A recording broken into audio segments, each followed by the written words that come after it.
රූපවාහිනිය පින්වත් ඔබ වෙනුවෙන් ගෙනෙන පුරා දෙහෝරාවක සද්ධර්මානුශාසනාව මේ ආකාරයෙන් ආරම්භ වන්නේ.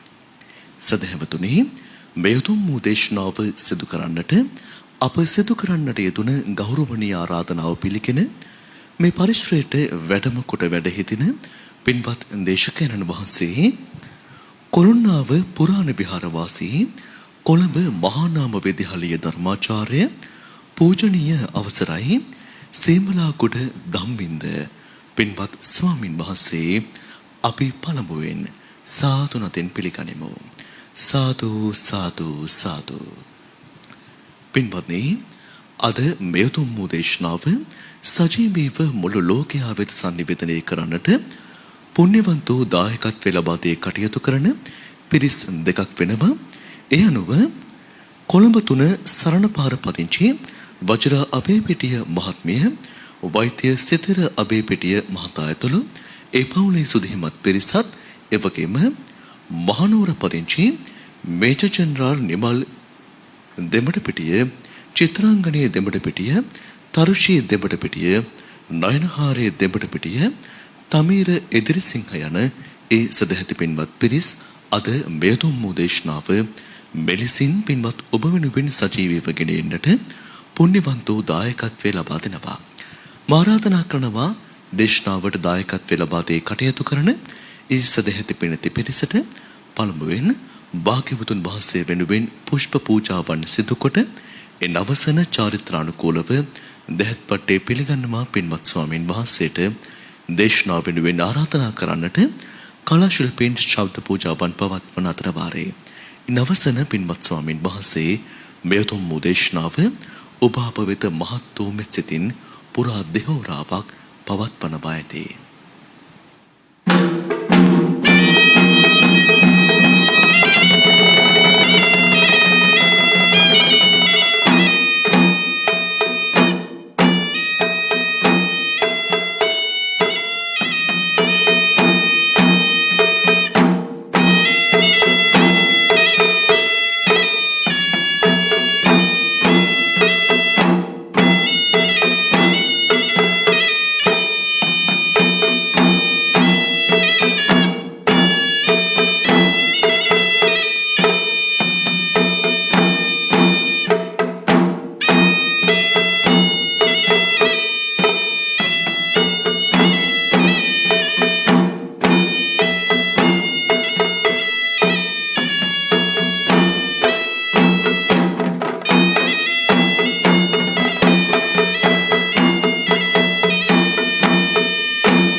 සාදු සාදු.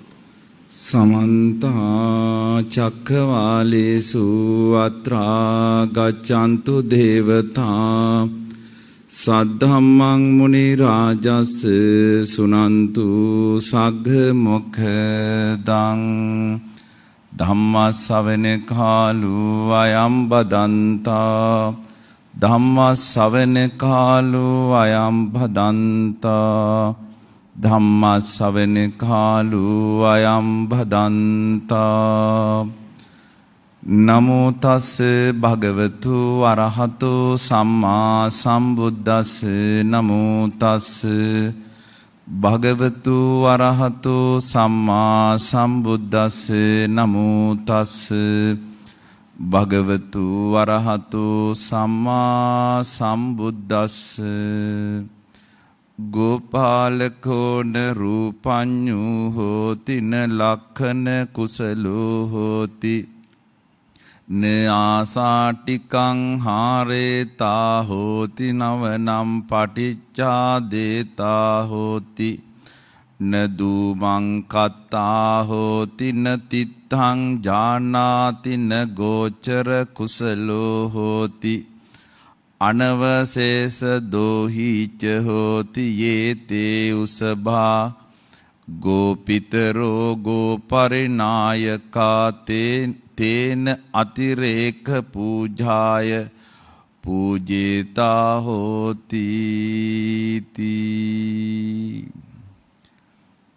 ශ්‍රද්ධා බුද්ධ සම්පන්න කාරුණික ගුණගරුක පින්නතුනි, ඉල්පුර පසළොස්වක පොහොය දවසේ බෞද්ධ රූපවාහිනිය තුලින් ධර්ම ශ්‍රවණය කරන අපේ ගරුතර මහා සංඝරත්නය මෙහෙණින් වහන්සේලා දසසිල් මාතාවන් එවැගේම ලංකාවාසී ලෝකවාසී බෞද්ධ අබෞද්ධ පින්නතුනි අද ධර්ම දේශනාවේ දායකත්වයන් අරගෙන මේ මැදිරියේ තැන්පත්ව ඉන්න මේජර් ජෙනරාල් නිමල් දෙමටපිටිය චිත්‍රාංගනී දෙමටපිටිය තරුෂි දෙමටපිටිය නයනහාරි දෙමටපිටිය තිමිර එදිරිසිංහ කියන ඒ පවුලේ ඇත්තන් වගේම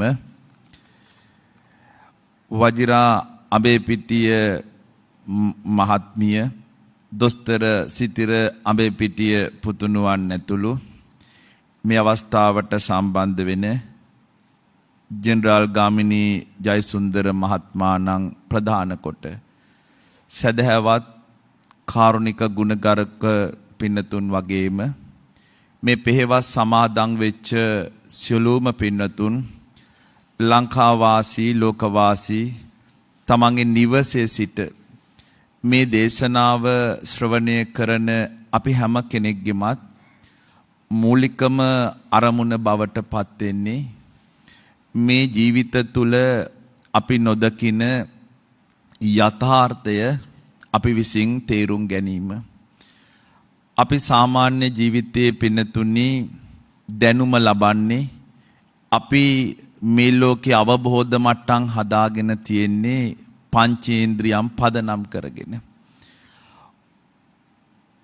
තථාගතයන් වහන්සේ එවැගේම අරිහතුන් වහන්සේලා තමන් වහන්සේ අවබෝධ මට්ටම් හදාගත්තේ මේ අතීන්ද්‍රිය ප්‍රත්‍යක්ෂයෙන් මේ ලෝකෙ දැකීම ඉන්ද්‍රියෙන් ඔබට මේ ලෝකෙ අවබෝධ කර ගැනීම එවැගේම අපිට විෂය නොවන අපිට ස්පර්ශ නොවන බොහෝ දේවල් උන්වහන්සේලා අපිට දේශනාව තුළ පැහැදිලි කළා.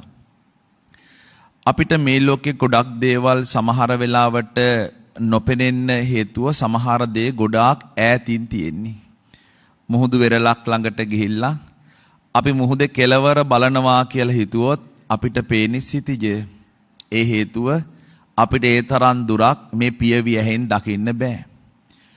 ඒ වගේම සමහර දේවල් ගොඩාක් ලං වෙලා තියෙනවා. ඇහැ ළඟ තියෙන ඇහි ඇතුලේ තියෙන ඇහි බඹ ඇහි පිහාටු අපිට පේන්නේ නැහැ. පේන්නේ නැත්තේ ඒවා ගොඩාක් ලං වෙලා තියෙන්නේ.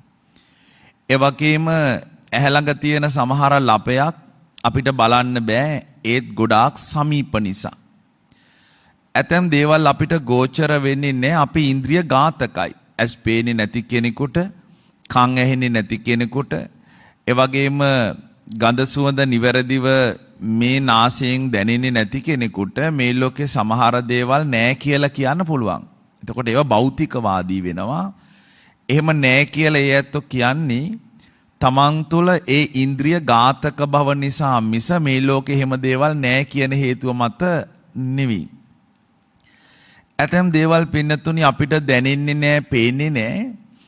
ඒවා වැහිලා තියෙන්නේ. දැන් අපි මේ මැදිරියේ ධර්මදේශනාව කරනකොට මැදිරියේ ඉන්න ඇත්තන්ට මැදිරිය දර්ශනය වුණාට මේ නිවසේ ඉන්න ඇත්තන්ට මැදිරියේ මේ පසුබිම දර්ශනය වෙන්නේ නැහැ.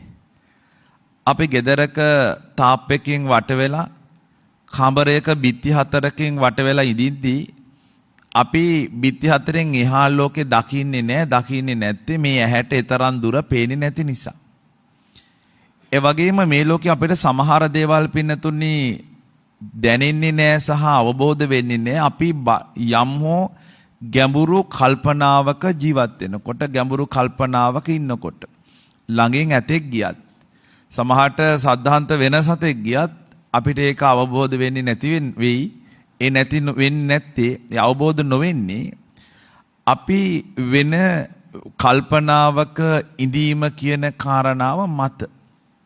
හැබැයි පින්නතුනි එහෙමයි කියලා මේ ලෝකේ අපිට නොපෙනෙන, අපි නොදකින, අපිට විෂය නොවන දේවල් නැහැ කියලා තර්ක කරන්න පුළුවන් කමක් නැහැ. අපිට මේ පේන ලෝකෙට එහා බොහෝ නොපෙනෙන දේවල් මේ තථාගතයන් වහන්සේ එවැගේම හිත දියුණු කරපු උත්තමයන් වහන්සේලා අවබෝධ කොටගත්තා, අවබෝධ කොටගෙන දේශනා කළා. අද පින්නතුනි ධර්ම දේශනාවේ මාතෘකා දේශනාව හැටියට පැහැදිලි කරපු pāli පාඨය අංගුත්තර නිකායේ අනුසති කියන වර්ගයේ ඒකාදශක නිපාතයට අයිති ගෝපාලංග කියන සූත්‍රය. ගෝපාලෙක් තුල නොතිබිය යුතු කාරණා 11කුත් එවැගේම ගෝපාලෙක් තුල ඒ කාරණා 11 නිවැරදිව පිහිටුවාම තියෙන ලාභයත් ඒ ගෝපල්ලා තුල නොතිබිය යුතු කාරණා භික්ෂුවක් තුල හෝ ගිහියෙක් තුල හෝ මේ ආර්ය ප්‍රතිපදාවේදී නොතිබුණොතින් ඒ ඇත්තන්ට මේ ශාසන සමෘද්ධියක් මේ ශාසනය අපි බලාපොරොත්තු වෙන ඒ ආධ්‍යාත්මික සුවයක් ලබන්න පුළුවන් කමක් නොලැබෙනවා කියන එකයි මේ සූත්‍රයේදී තථාගතයන් වහන්සේ පැහැදිලි කළේ. ගෝපාල අංග කියන්නේ ගෝපල්ලෙක් තුල තිබිය යුතු අංග සහ ගෝපල්ලෙක් ඒ අංග වලින් ඉවත් වෙච්චාම එයා සාර්ථක ගොපලු නායකයෙක් බවට පත් වෙන්නේ නැහැ කියන බව. තථාගතයන් වහන්සේ මේ සූත්‍රයේදී පිනතුනි ගෝපල්ලෙක් තුල නොතිබිය යුතු අංග 11ක් දේශනා කළා. ගෝපාලකෝන රූපඤ්ඤෝ හෝති. ගෝපලු නායකයෙක් වුණාම එයා ගෝපල්ලන් රූපමය හැටියට දකින්න ඕනි. දැන් රූපමය හැටියට දකින්නවා කියලා කියන්නේ ගෝපලු නායකයා තමන්ගේ ගව රැලේ එළදෙන්නු කී දෙනෙක් ඉන්නවද? වස්සෝ කී දෙනෙක් ඉන්නවද? වයසට ගියපු එළදෙන්නු කොච්චරද? රෝගී වෙච්ච එළදෙන්නු ප්‍රමාණය කොච්චරද? ඒ ගොපලු රැලේ ඒ ගව රැලේ පුංචි ගවයෝ කොච්චරද? ගැබිනි ගව දෙන්නු කොච්චර ප්‍රමාණයක් ඉන්නවද? සංඛ්‍යාත්මකව කොච්චර ඉන්නවද?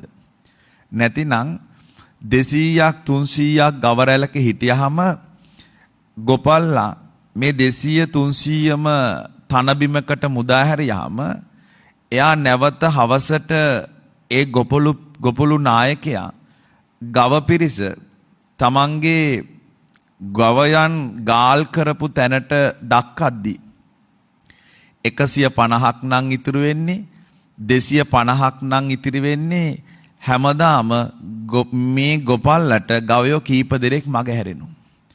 සමහර වෙලාවට ගව රැළට අයිති නැති ගවයෝ මේ ගව රැළට එකතු වෙලා තමන් මහන්සි වෙලා මේ ගවයන්ට කන්න බොන්න දීලා ආරක්ෂා කරනකොට වෙනත් අයිතිකාර අය ඇවිල්ලා මගේ ගවයා ගත්තනේ මගේ ගවයා මේ ගව රැළට අයිති වෙලානේ කියලා රණ්ඩු සරුවල් හදා ගන්න පුළුවන්. එතකොට ගොපල්ලට අපරාධේ තමන් වැය කරපු කාලය තමන්ගේ මහන්සිය තමන්ගේ උත්සාහය හේතුව ප්‍රතිඵල ලබන්න තියෙන සියලු අවස්ථා ගොපලු නායකයාට මග හැරෙනවා. එනිසා ගොපලු නායකයෙක් හැම වෙලාවකම මේ ගව පිරිසේ සංඛ්‍යාත්මකව කොච්චර ප්‍රමාණයක්ද එවැගේම මේ ප්‍රමාණය තුල තියෙන ගව එළදෙනුන්ගේ ප්‍රමාණය කොයිතරම්ද කියලා දැනගන්න ඕනේ. එහෙම දැනගත්තේ නැතොත් ඒ ගොපල් අසාර්ථකයි. දෙක තමයි න ලක්ෂණ කුසලෝ හොති. ගුණුන්ගේ ලක්ෂණ දැනගන්න ඕනේ. දැන් ගව පිරිසක ඊටාම පෘෂ්ටිමත් ගවයෝ ඉන්න පුළුවන්. හන ලකුණු වෙර ලකුණු යොදපු ගවයෝ ඉන්න පුළුවන්. පුල්ලි තියෙන ගවයෝ ඉන්න පුළුවන්. හඳ ලකුණ තියෙන ගවයෝ ඉන්න පුළුවන්. වලිගේ කොටායි ඉන්න පුළුවන්. ටිකක් කොර ගහන සත්තු ඉන්න පුළුවන්. ඒ වගේම ටිකක් දුබල සත්තු ඉන්න පුළුවන්. මේ ලක්ෂණ දැනගන්න ඕනේ. ලක්ෂණ දැනගන්නේ නැතුව මේ ගවයෝ හැසිරෙනකොට අනවශ්‍ය විදියට මේගොල්ලන්ට කෙවිතෙන් ගහන්න ගියොතින් අනවශ්‍ය විදියට මේ අය පීඩාවටපත් කරන්න ගියොතින් ගව පිරිස පිරිහෙන්න පුළුවන්. ගවයන්ට තියෙන ඒ නිදහසේ ඒ තන අනුභව කරමින් කටයුතු කරන්න තියෙන අවස්ථා මගහැරෙන්න පුළුවන්. ගවයෝ හඳුන ගන්න එක යාට කරන්න බැරි වෙන්න පුළුවන්. ඒ නිසා ලක්ෂණ දැනගන්න ඕනේ. ඒ වගේම ආසාටිකං හාරේතා හෝති මේ ආදි වශයෙන් මේ ලක්ෂණ ටික පැහැදිලි කරනවා. සාමාන්‍යයෙන් ගවයන්ගේ තුවාල හැදෙනවා. ගවයන්ගේ තුවාල හැදුනහම ගව පල්ලා ගොපල්ලා මේ තුවාල හොඳට පිරිසිදු කරලා බෙහෙත් ගල්වන්න ඕනේ. බෙහෙත් ගැල්ලුවේ නැති වුණොතින් මැස්සෝ ඇවිල්ලා මේ තුවාලවල ඉහඳ තියෙනවා. මැස්සෝ ඉහඳ තිබ්බහම ගොපල්ලා තේරුම් ගන්න ඕනේ මිහඳ කඩන්න. නැතිනම් ඒ ඉහඳ තියපු තැන්වල පණුව හැදිලා ඒවා කුරවලට බෝ වෙලා මුළු සත්ව ස්වභාවයටම දැන් තුවාල ඕජස් ගලද්දී ඒ තුවාල අනිත් සත්තුන්ගේ කකුල් වල ගෑවෙනවා අනිත් අයගේ ඇඟවල ගෑවෙනවා එතන තුවාල හැදෙනවා. එතන තුවාල හැදෙනකොට ඒ තුවාලත් එක්ක අර මැස්සෝ ඉහඳ තිබ්බහම පණුව ගහලා ඉතා ඉක්මනටම අපිට නොදනුවත්වම ගව පාලකයට පාලනය කරගන්න බැරි විදියට ගවයෝ ටික විනාශ වෙන්න පුළුවන්. නිසා තුවාල සුද්ධ කරන්න ඕනේ, බෙහෙත් ගල්වන්න ඕනේ, ඒ වගේම ඉහඳ කඩන්න ඕනේ. ඉහඳ කැඩුවේ නැතොත් ගව පිරිස පිරිහෙන්න පුළුවන්. මේක ඊළඟ කාරණය තමයි පින්නතර වනය වහන්න ඕනේ. දැන් තුවාල හැදුනහම ඒ තුවාලය සුව වෙනකන් එක්කෝ ගස්වල පට්ට අරගෙන එහෙම නැත්නම් රෙදි මොනවා හරි දෙයක් අරගෙන මේ තුවාල වහන්න ඕනේ. එක තුවාලයක මැස්සෝ වහලා ඊළඟ සතාගේ ඇඟේ වැහුවාම එතන පුංචි තුවාලයක් තිබුණත් මෙයාට දැකලා ඇති කුණු වෙච්ච පළතුරු ගෙඩියක් එක්ක හොඳ පළතුරු ගෙඩියක් තිබ්බත් ඉක්මනට අර හොඳින් තියෙන පළතුරු ගෙඩියත් අර කුණු වෙච්ච පළතුරු ගෙඩියේ හේතුව නිසා නරක වෙන්න පුළුවන්. ඒතර එක ගවයෙකුගේ තුවාලයක් වහන්න නැතුව තිබ්බහම සැරව ගලලා ඒ තුවාලය නිසා ඕජස් ඇති වෙලා ඒ ඕජස් තුල විවිධ සත්තු කෘමීන් වහනවා මැස්සෝ වහනවා ඒ සත්තු ගිහිල්ලා අන්‍ය ගවයන්ගේ ඇඟේ වහුවාම තුවාලවල තියෙන ස්වභාවයත් එක්ක ඒ අය තුවාල සකස් කරගෙන විනාශයටපත් වෙනවා. ඒ වගේම දුම් අල්ලන්න ඕනි. දැන් ගවය පාලකයෙක් විශේෂයෙන්ම ගවයන් මෙහෙවන ගොපල්ලෙක් ගවයෝ ටික තමන්ගේ නිවහනට ඔවුන් ගාල් කරන තැනට ගෙනල්ලා රාත්‍රී දුම් අල්ලනවා. දුම් අල්ලන්නේ මැස්සෝ ඉන්නවා, මදුරු ඉන්නවා. දුම් ඇල්ලුවේ නැති වුණොතින් මේ මදුරුව මැස්සෝ මුළු රාත්‍රිය පුරාවටම ගවයන්ට නිින්ද නොයන විදියට කරදර කරනවා. දවල් දවසේ කෑම කාලා රැට නිින්ද නැති වුනහම ඊළඟ දවසේ ගොපල්ලා ගවයෝ ටික තන බිමකට දැම්මොත් ඒගොල්ලෝ අඩුවෙන් කාලා වැඩියෙන් නිදා ගන්නවා. අඩුවෙන් කාලා වැඩියෙන් නිදාගන්නේ රාත්‍රී නිින්ද නැති නිසා. දැන් රාත්‍රී නිින්ද නැති නිසා ඒගොල්ලෝ අඩුවෙන් කාලා වැඩියෙන් නිදාගත්තාම ඊළඟ දවසේ කිරිපලදාව ගන්න ගියාම තමන් බලාපොරොත්තු වෙන විදියට ඒ සත්ත්ව කොට්ටාසය තුල කිරිපලදාව ගන්න අපහසු වෙනවා. ඇයි මේ ගොපල්ලා අදක්ෂයි දුම් අල්ලලා නැහැ. ඒ වගේම තොටුපළ දැනගන්න ඕනේ. දැන් ගවයෝ 200ක් 300ක් ජලයට බස්සනකොට පින්නතුනි දැන් විවිධ තොටුපළවල් තියෙනවා කිඹුල්ලෝ ඉන්න පුළුවන්. ඒ වගේම විවිධ විදියට එරෙන තැන් මඩ ගොහරු සහිත තැන් තියෙන්න පුළුවන්. මේ තැන් හඳුනා ගන්න නැතුව ගවයෝ 200ක් විතර ජලය පානය කරන්න කියලා තොටුපළට දැම්මොත් කිඹුලෙක් එම නැත්තම් වෙනත් යම් සත්ත්ව කොට්ටාසයක් ඇවිල්ලා මේ ගවයෝ අනුභව කරන්න පුළුවන් මරන්න පුළුවන්. ඒ වගේම මේ භූමියේ එරෙන්න පුළුවන් ජල පහර තද තැනක් නම් මේ සියලු ගවයෝ ගහගෙන යන්න පුළුවන්. ඒ නිසා ගොපල්ලා දක්ෂ විය යුතුයි. තොටුපළ හඳුනගෙන ගවයෝ ටික ඒ තොටුපළට යවලා ඒ අයට අවශ්‍ය කරන පෑන් ලබලා දෙන්න. ඊළඟ කාරණය පින්නතේ පෑන් නොබිව් බව දැනගන්න ඕනේ.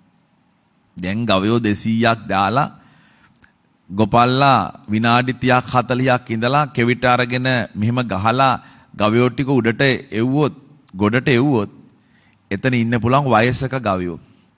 පුංචි ගවයෝ. දැන් ශක්තිමත් ගවයා කොහොම හරි අර ගවයෝ ටික තෙරපගෙන ඈතට ගිහිල්ලා පුළුවන් තරම් එයාගේ ප්‍රමාණයට වතුර බොනවා. හැබැයි ওই කාලය ප්‍රමාණවත් නොවුනොත් සමහරට දුබල ගවයෝ ටිකක් හිටියොත් පුංචි පැටවු හිටියොත් ඒ අයට සමහරට වතුර ළඟට ගිහිල්ලා වතුර බොන්න වෙන්නේ නැතුව අර ගොපල්ලා කෙවිතෙන් ගහනකොටම ඔක්කොම ටික නැවත උඩට එන්න පුළුවන්. එතකොට යාට වතුර අඩුයි. කාලා වතුර බිව්වේ නැති වුනහම අපි දන්නවා ඊළඟට යාට නැවත තනකොළ කන්න තියෙන අවස්ථාව අඩුයි.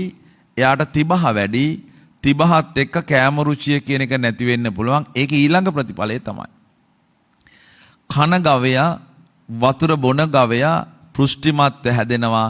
හැබැයි වතුරත් නැති, තනකොළත් නැති, ඒව අඩුවෙන් ලැබිච්ච ගවයා දුබල වෙනවා. ප්‍රමාණාත්මකව තමන් බලාපොරොත්තු වෙච්ච විදියට එයාට අවශ්‍ය කරන කිරි පළදාව ගන්න බාධාවක්. ඊළඟට යා යුතු මග කැලෑවේ ගවයෝ අරගෙන යන ගොපල්ලා මග පිළිබඳව හොඳින් දැනගන්න උවමනයි, මග හඳුන ගන්න උවමනයි. නැතිනම් කොටියෝ වලස්සු විවිධ සත්ත්ව වර්ග එකතු වෙලා මේ ගව රැළ විනාශ කරන්න පුළුවන්. ගොපල්ලා ගව රැළක් මාර්ගයක ගෙනියනකොට අතරමඟදී ගවයෝ දෙන්න තුන් දෙනෙක් මේ කියන සත්තු දැහැ ගන්නවා. ඒ නිසා මේ ගවයන් ගෙනියනකොට ගෙනියන මාර්ගය පිළිබඳව අවබෝධයක් ගොපල්ලට තියෙන්න ඕනේ. ඊළඟ ගොදුරු තැන්. ගොදුරු තැන් කියලා කියන්නේ වෙනතුනි සාමාන්‍යයෙන් අද දවසේ අපි හිතමුකෝ මේ ප්‍රදේශයට ගව ප්‍රැල ගෙනල්ලා අතෑරලා තනකොළ කන්න කියලා හදලා හෙටත් මෙතෙන්ට ආවොත් හෙට මේ ගවයන්ට තනකොළත් නැහැ, මඩ වතුර තමයි බොන්න වෙන්නේ. ඒ නිසා ගව පාලකයා දක්ෂ වෙන්න උමනයි. අද මෙතනට ආවොත් හෙට වෙන තැනකට තමයි ගවයෝ ටික ගෙනියන්නේ. මොකද සතියකින් විතර තමයි ආයෙ මෙතෙන්ට එන්න ඕනේ. එතෙන්දි තමයි අර වතුර පිරිසිදු වෙලා තනකොළ නැවත දලුලාලා ගවයන්ට අනුභවයට සුදුසු පරිසරය නිර්මාණය වෙන්නේ. නැත්තම් ගවයොත් බඩගින්නේ, මඩ වතුර බොන්න වෙන්නේ, සෞඛ්‍ය ප්‍රශ්න එන්න පුළුවන්, ආහාර හිගතාව එන්න පුළුවන්. මේ ගවයෝ දුබල වෙනවා. මේක ඊළඟ කාරණේ පින්නද ඉතිරි නොකර කිරි දවනවා. අපි දැනගන්න ඕන, ගව පාලකයෙක් දැනගන්න ඕනේ විශේෂයෙන්ම තමන්ගේ පැටවා වෙනුවෙන් එරෙන කිරි ටික තමයි ගව හිමිය හැටියට ගන්න. ඒක වරදක් කියලා අපිට සලකන්න බෑ. මොකද එහෙම නැත්නම් කවුරුත් ගවයෝ හදන එකක් නැති වෙයි. නමුත් පැටවට පොඩ්ඩක්ක් කිරි ඉතිරි කරන්නේ නැතුව සියලුම කිරි සාරය ගව හිමියා ගොපල්ලා දොවා ගත්තොත් අර පැටව බඩකින්නේ. පැටව බඩකින් ඉන්නකොට මව් සෙනෙහස ගැන මේ මව්වරුන්ට අපි අමුතුවෙන් කියන්න ඕනේ නෑ. ඒක සත්තුන්ටත් එහෙමයි. එතනදී මේ අම්මා තමන්ගේ පැටවට කිරි දෙන්න නැති වුනහම අම්මා එතන කනස්සල්ලටපත් වෙන මව් එළදෙන.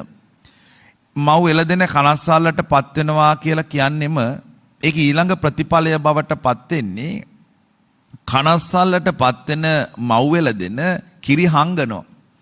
එතකොට ගොපල්ලට සුපුරුදු පරිදි කිරි දොවන එක කරන්න බැරි වෙනවා. මේ සත්තු කිරි හංගනවා. අපි කියන්නේ කිරි හංගනවා. ඒයි ඉතිරි නොකොට කිරි දොවන්න ගව පට්ටි හිමියා ගොපල්ලා කටයුතු කිරීම එක නොසුදුසු දෙයක්. ඒ වගේම වැඩිහිටි ගවයන් රකින්න ඕනේ.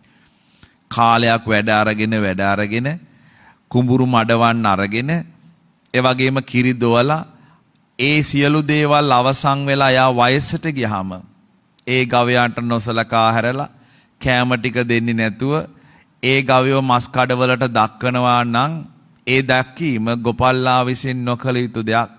එතකොට අනිත් ගවයන්ට උනත් අවබෝධයක් එන්න පුළුවන්. ඒ අනිත් ගවයන්ට පුවා දැනෙන්න පුළුවන් වයසට ගියාම මෙහෙම නේද අපිටත් සලකන්නේ කියලා. එක සාමාන්‍යයෙන් දැන් බුදුහාමුදුරුවෝ මේ දේශනාව ඇතුලේ ආධ්‍යාත්මිකව සඳහන් කරන කාරණාවක් තමයි සූත්‍රය කියන්නේ. නමුත් මේ ගොපල්ලම අපි ගත්තොත් අපේ ආයතන ප්‍රධානියෙක් කියලා, මේ ගොපල්ලම අපි ගත්තොත් අපේ රටේ ප්‍රධානියෙක් කියලා, මේ ගොපල්ලම ගත්තොත් අපේ පළාතේ ප්‍රධානියෙක් කියලා, මේ ටිකේ හැමම තමයි. අපි සාමාන්‍ය නායකයෙක් තුල සාමාන්‍ය ජීවිතයට මේක ගත්තොත් එහෙමයි. දැන් වැඩි හිටියාට නොසලකනකොට, විශ්‍රාම ගියපු ඇත්තන්ට නොසලකනකොට දැන්ට සේවයේ ඉන්න ඇත්තෝ හිතයි අපිත් විශ්‍රාම ගියාම ඔය තැනටපත් ඒ නිසායි අපි මෙච්චර මහන්සි වෙන්නේ කියලා. ඒ වගේම නායකයා දන්නේ නැතිනම් ස්වභාවය, රූපය කියන්නේ දැන් රටක නම් ආයතනයක නම් මෙයාගේ හැකියාව මෙහෙමයි, මෙයාගේ අදක්ෂතාවය මෙහෙමයි, මෙයාගේ දක්ෂතාවය මෙහෙමයි, මෙයා වැඩ කරන්නේ මෙහෙමයි, මෙයා මේ විදියට කැමතියි කියලා එයාට අදහසක් නැත්තම් ඒක අසාර්ථකයි. ලක්ෂණ සාමාන්‍යයෙන් ආයතනයක හෝ රටක ඉන්න තමන්ගේ යටත් පිරිස මෙන්න මේ ලක්ෂණ වලින් යුක්තයි, මේ ජන වර්ග වලින් යුක්තයි, මේ සංස්කෘතික ස්වභාවයෙන් යුක්තයි කියලා දන්නේ නැත්තම් මැසි බිජුවට, ඒ කියන්නේ ප්‍රශ්නයක් ආවහම ඒ ප්‍රශ්නේ උඩු දුවන විදියට නම් අපි කටයුතු කරන්නේ. ඒ ප්‍රශ්නේ විසඳන්න කටයුතු කරන්නේ නැත්තම් ඒක මහා වනයක් වෙලා ඒක බේර ගන්න බැරි මහා ප්‍රශ්නයක් බවට පත් වෙනවා. ඒ නිසා නායකයෝ හැම වෙලාවකම තමන්ගේ ජීවිතවල තීන්දුව ගනිද්දී මේ කියන ප්‍රශ්නය උඩු දුවන්නේ නැති තැනට තීන්දුව ගන්න ඕනේ. දුම් අල්ලනවා කියන්නේ. දුම් අල්ලනවා කියන්නේත් ඒ වගේ එකක්. සාමාන්‍ය ජීවිතයේ පුංචි ප්‍රශ්නවල ඉක්මනට බේර ගන්න පුළුවන් ඒවා තියෙන පුංචි විසඳුම් තියෙනවා. ඒ විසඳුම් කරන්නේ නැති වුනහම සමස්තයට එක මහා භයානක රෝගයක් වෙනවා. අර මදුරුව ටික කෑවහම එළි වෙනකන් නිදි මරපු ගවයෝ ඊළඟ දවසේ නිදා ගන්නවා. එතකොට සක්‍රිය නැහැ. නිසිවරදී ඒ දේවල් සිද්ධ කිරීම අවශ්‍යයි. තොටුපළ දැනගන්න. ගත යුතු ක්‍රියාමාර්ග, තෝරන්න ඕන ක්‍රියාමාර්ග තේරුම් ගන්න. ඊළඟ පැම්බියු නොබියු බව දැනගන්නවා කියන්නේ දැන් අපේ සම්පත් පහළ ස්තරය දක්වාම ගලා යන්න ඕනේ. පහළ ස්තරය දක්වාම ගලා යන්නේ නැති වුණාම අඩු වැඩි පරතරය වැඩි වෙනවා. ඒතර අඩු වැඩි පරතරය වැඩි වෙද්දී එතන සමාජ පීඩනයක් නිර්මාණය වෙනවා. ඒ සමාජ පීඩනය නිර්මාණය වුණාම ගැටුම් හැදෙනවා කියන එක සාමාන්‍ය දෙයක්. යා යුතු මග අපි ගමන් කරන්න ඕනේ කුමන මාර්ගයකද? අපිට තියෙන අනන්‍යතාවයක්. ඒ අනන්‍යතාවයන් එක්ක යා යුතු මගක් මිස අපිට අහවලා වෙනවා මේ විදියට වෙනවා කියලා සමහරට අපිට තීන්දුව ගන්න බෑ. ඒතොර යා යුතු මගක් තියෙනවා. ගොදුරු තැන්. අපි හිතමුකෝ රටක නම් බදු ගහන තැනටම බදු ගහගෙන ගියොත් ඒ මොනුස්සට ඒක එපා වෙන්න පුළුවන්. ඒ වගේම මේකේ බෙදීමක් නැති වෙච්චහම විෂමතාවයක් නිර්මාණය වුණාම එතන පීඩාවටපත් වෙලා ඔවුන් මේන් ඉවත් වෙන්න පුළුවන්. ආයතනකුණත් එහෙමයි. ඉතිරි නොකර කිරිදෝනු. සමස්තයම තමන්ටම කියලා හිතලා අනිකාට බෙදීමක් නැති වුණොත් ඒක ඇතුළේ ඒ ආයතන ප්‍රධානිය හෝ ඒ නායකයා හෝ ඒ ස්වභාවය ඇතුළේ පිරිහීමක් තියෙනවා. වැඩිහිටි ගවයෝ කියන එක තමයි අපි අර මුලින් සඳහන් කළේ. එතකොට ගොපල්ලා අදක්ෂ වුණාම ගව රැළ පිරිහෙනවා.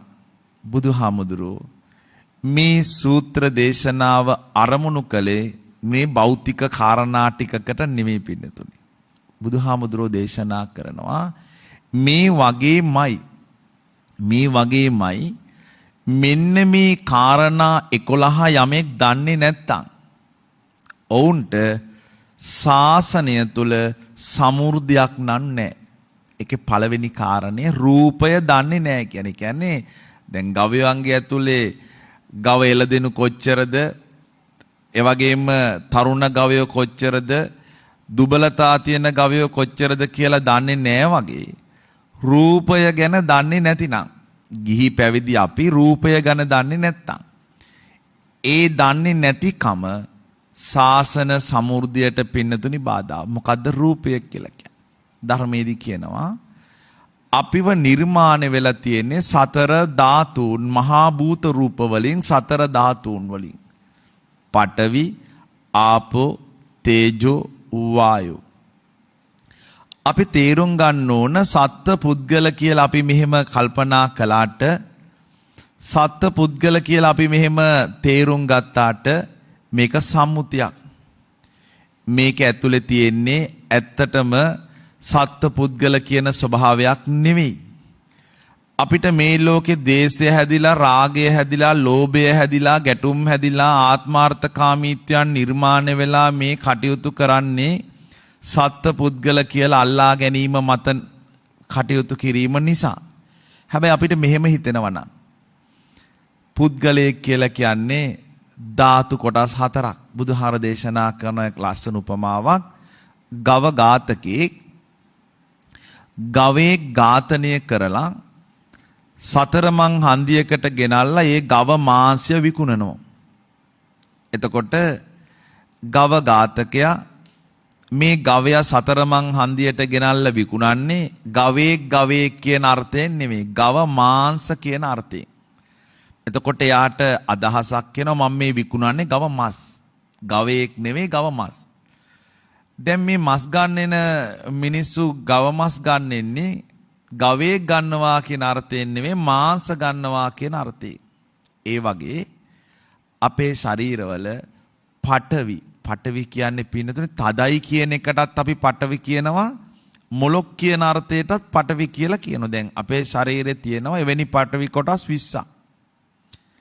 එවැනි පඨවි කොටස් 20ක්. කේස්, ලොම්, දත්, නිය, අස්ථි මේ ඔක්කොම අයිති වෙන්නේ පඨවි. එවැනි පඨවි කොටස් 20ක්. බුදුහාමුදුරු ධර්මයේදී දේශනා කරනවා පඨවි පොළව කොට හිතන්න. කෙස් ටික ගැලවුණාම පොළොවට නම් වැටෙන්නේ, දත් ටික ගැලවුණාම පොළොවට නම් වැටෙන්නේ, ලොම් ටික ගැලවුණාම පොළොවට නම් වැටෙන්නේ. එක බුද්ධ දේශනාවේ කියනවා දැන් ගහක ගොඩාක් කොළ තියෙනවා.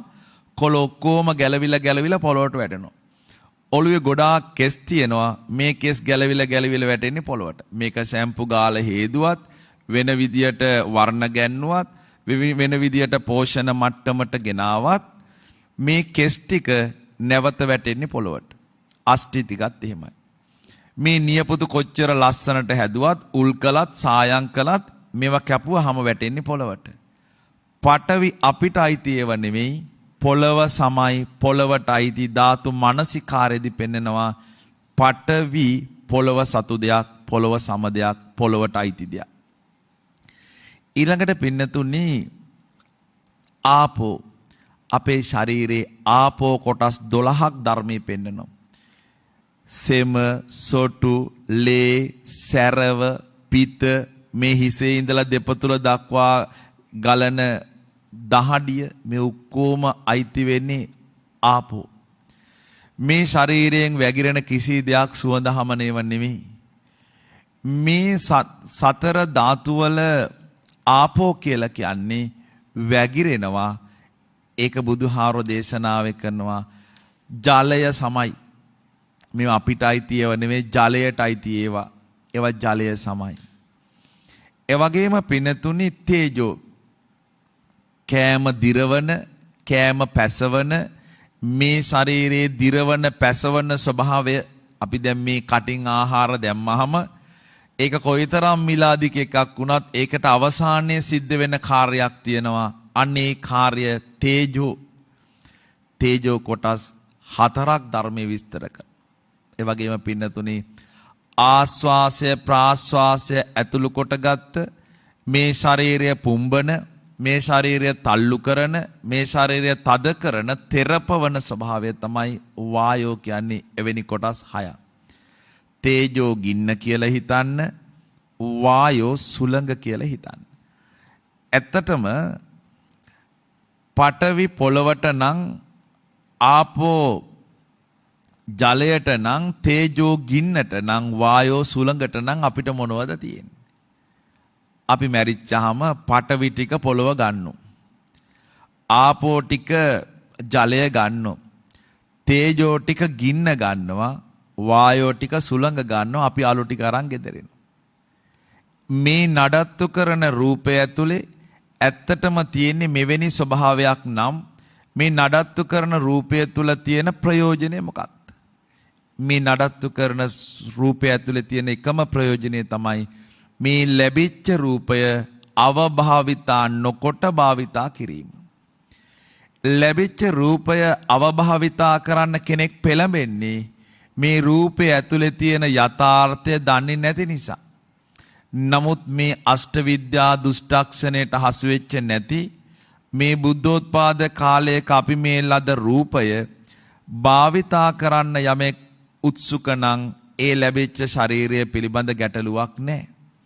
මේක ඇතුලේ තියෙන්නේ මේ අනවශ්‍ය කලකිරීමක් නෙමෙයි, යථාර්ථය.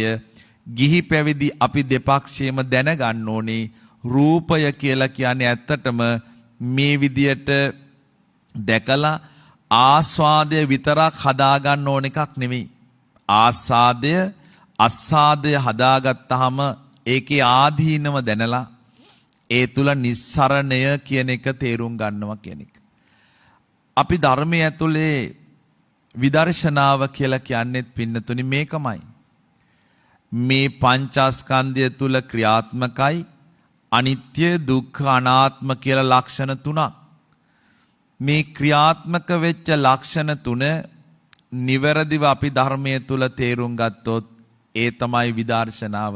ඒතර අනිත්‍ය දුක්ඛ අනාත්ම කියන ත්‍රිලක්ෂණය නුවණින් දකින්න.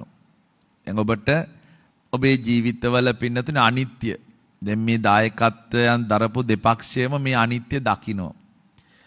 තමන්ගේ ස්වාමියා තමන්ගේ තාත්තා ඒ ඇතිවෙච්ච අවාසනාවන්ත ස්වභාවයේදී ඇතුලේ මිය යාම තුල ඒක දකින්න.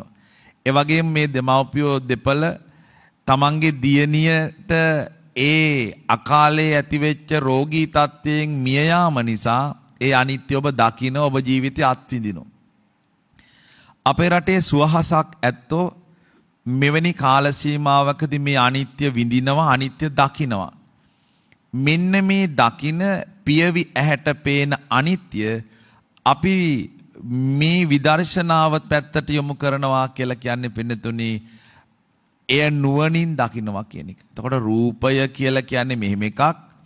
සත්ත්ව රූපයයි අපේ රූපයයි අතර ගත්තාම අපිට තියෙන භාවිතමය වටිනකමක්.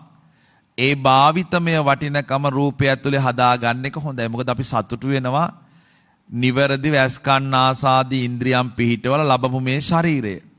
හැබැයි අපි සමහරට දුක් වෙනවා ඒ විදියට නිරෝගී සම්පන්නව ශරීරයක් ලැබිලත් ඒ ශරීරය නිවැරදිව භාවිතා නොකලා කියන බව. එතකොට නිවන් ලබනවා කියද්දී මේ ආර්ය මාර්ගය තුල තමන්ගේ ජීවිතය ඇතුලේ කටයුතු සම්පාදනය කරනවා කියද්දිම මේ සතර ධාතුන් පිළිබඳව අවබෝධය අපි රූපය ඇතුලේ දකින්න ඕනේ. අන්නේ දැකීම ධර්මයේදී මෙතන පැහැදිලි කරනවා ගෝපල්ලික් ගව පාලකෙක් රූපය දන්නේ නැතිනම් එයා අදක්ෂයි.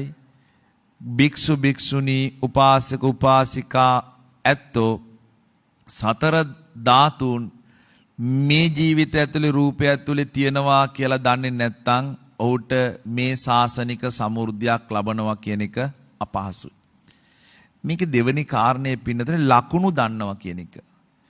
ලකුණු දන්නවා කියලා කියන්නේ ගිහි පැවිදි දෙපක්ෂයම දැනගන්න ඕනේ කර්ම ලක්ෂණ ඒ ක්‍රියාවන්ට අනුරූපව ලැබෙන විපාක කුසල කර්මවලට හොඳ විපාක සහ අකුසල කර්මවලට නරක විපාක ලැබෙනවා කියන එක අපි හඳුනා ගන්න ඕනේ. එහෙම අපි හඳුනා ගන්න ඕනේ තථාගතයන් වහන්සේ තුලම උන්වහන්සේට එවැනි කර්ම 12ක් විපාක දුන්නා කියලා අටුවාව විස්තර කරනවා.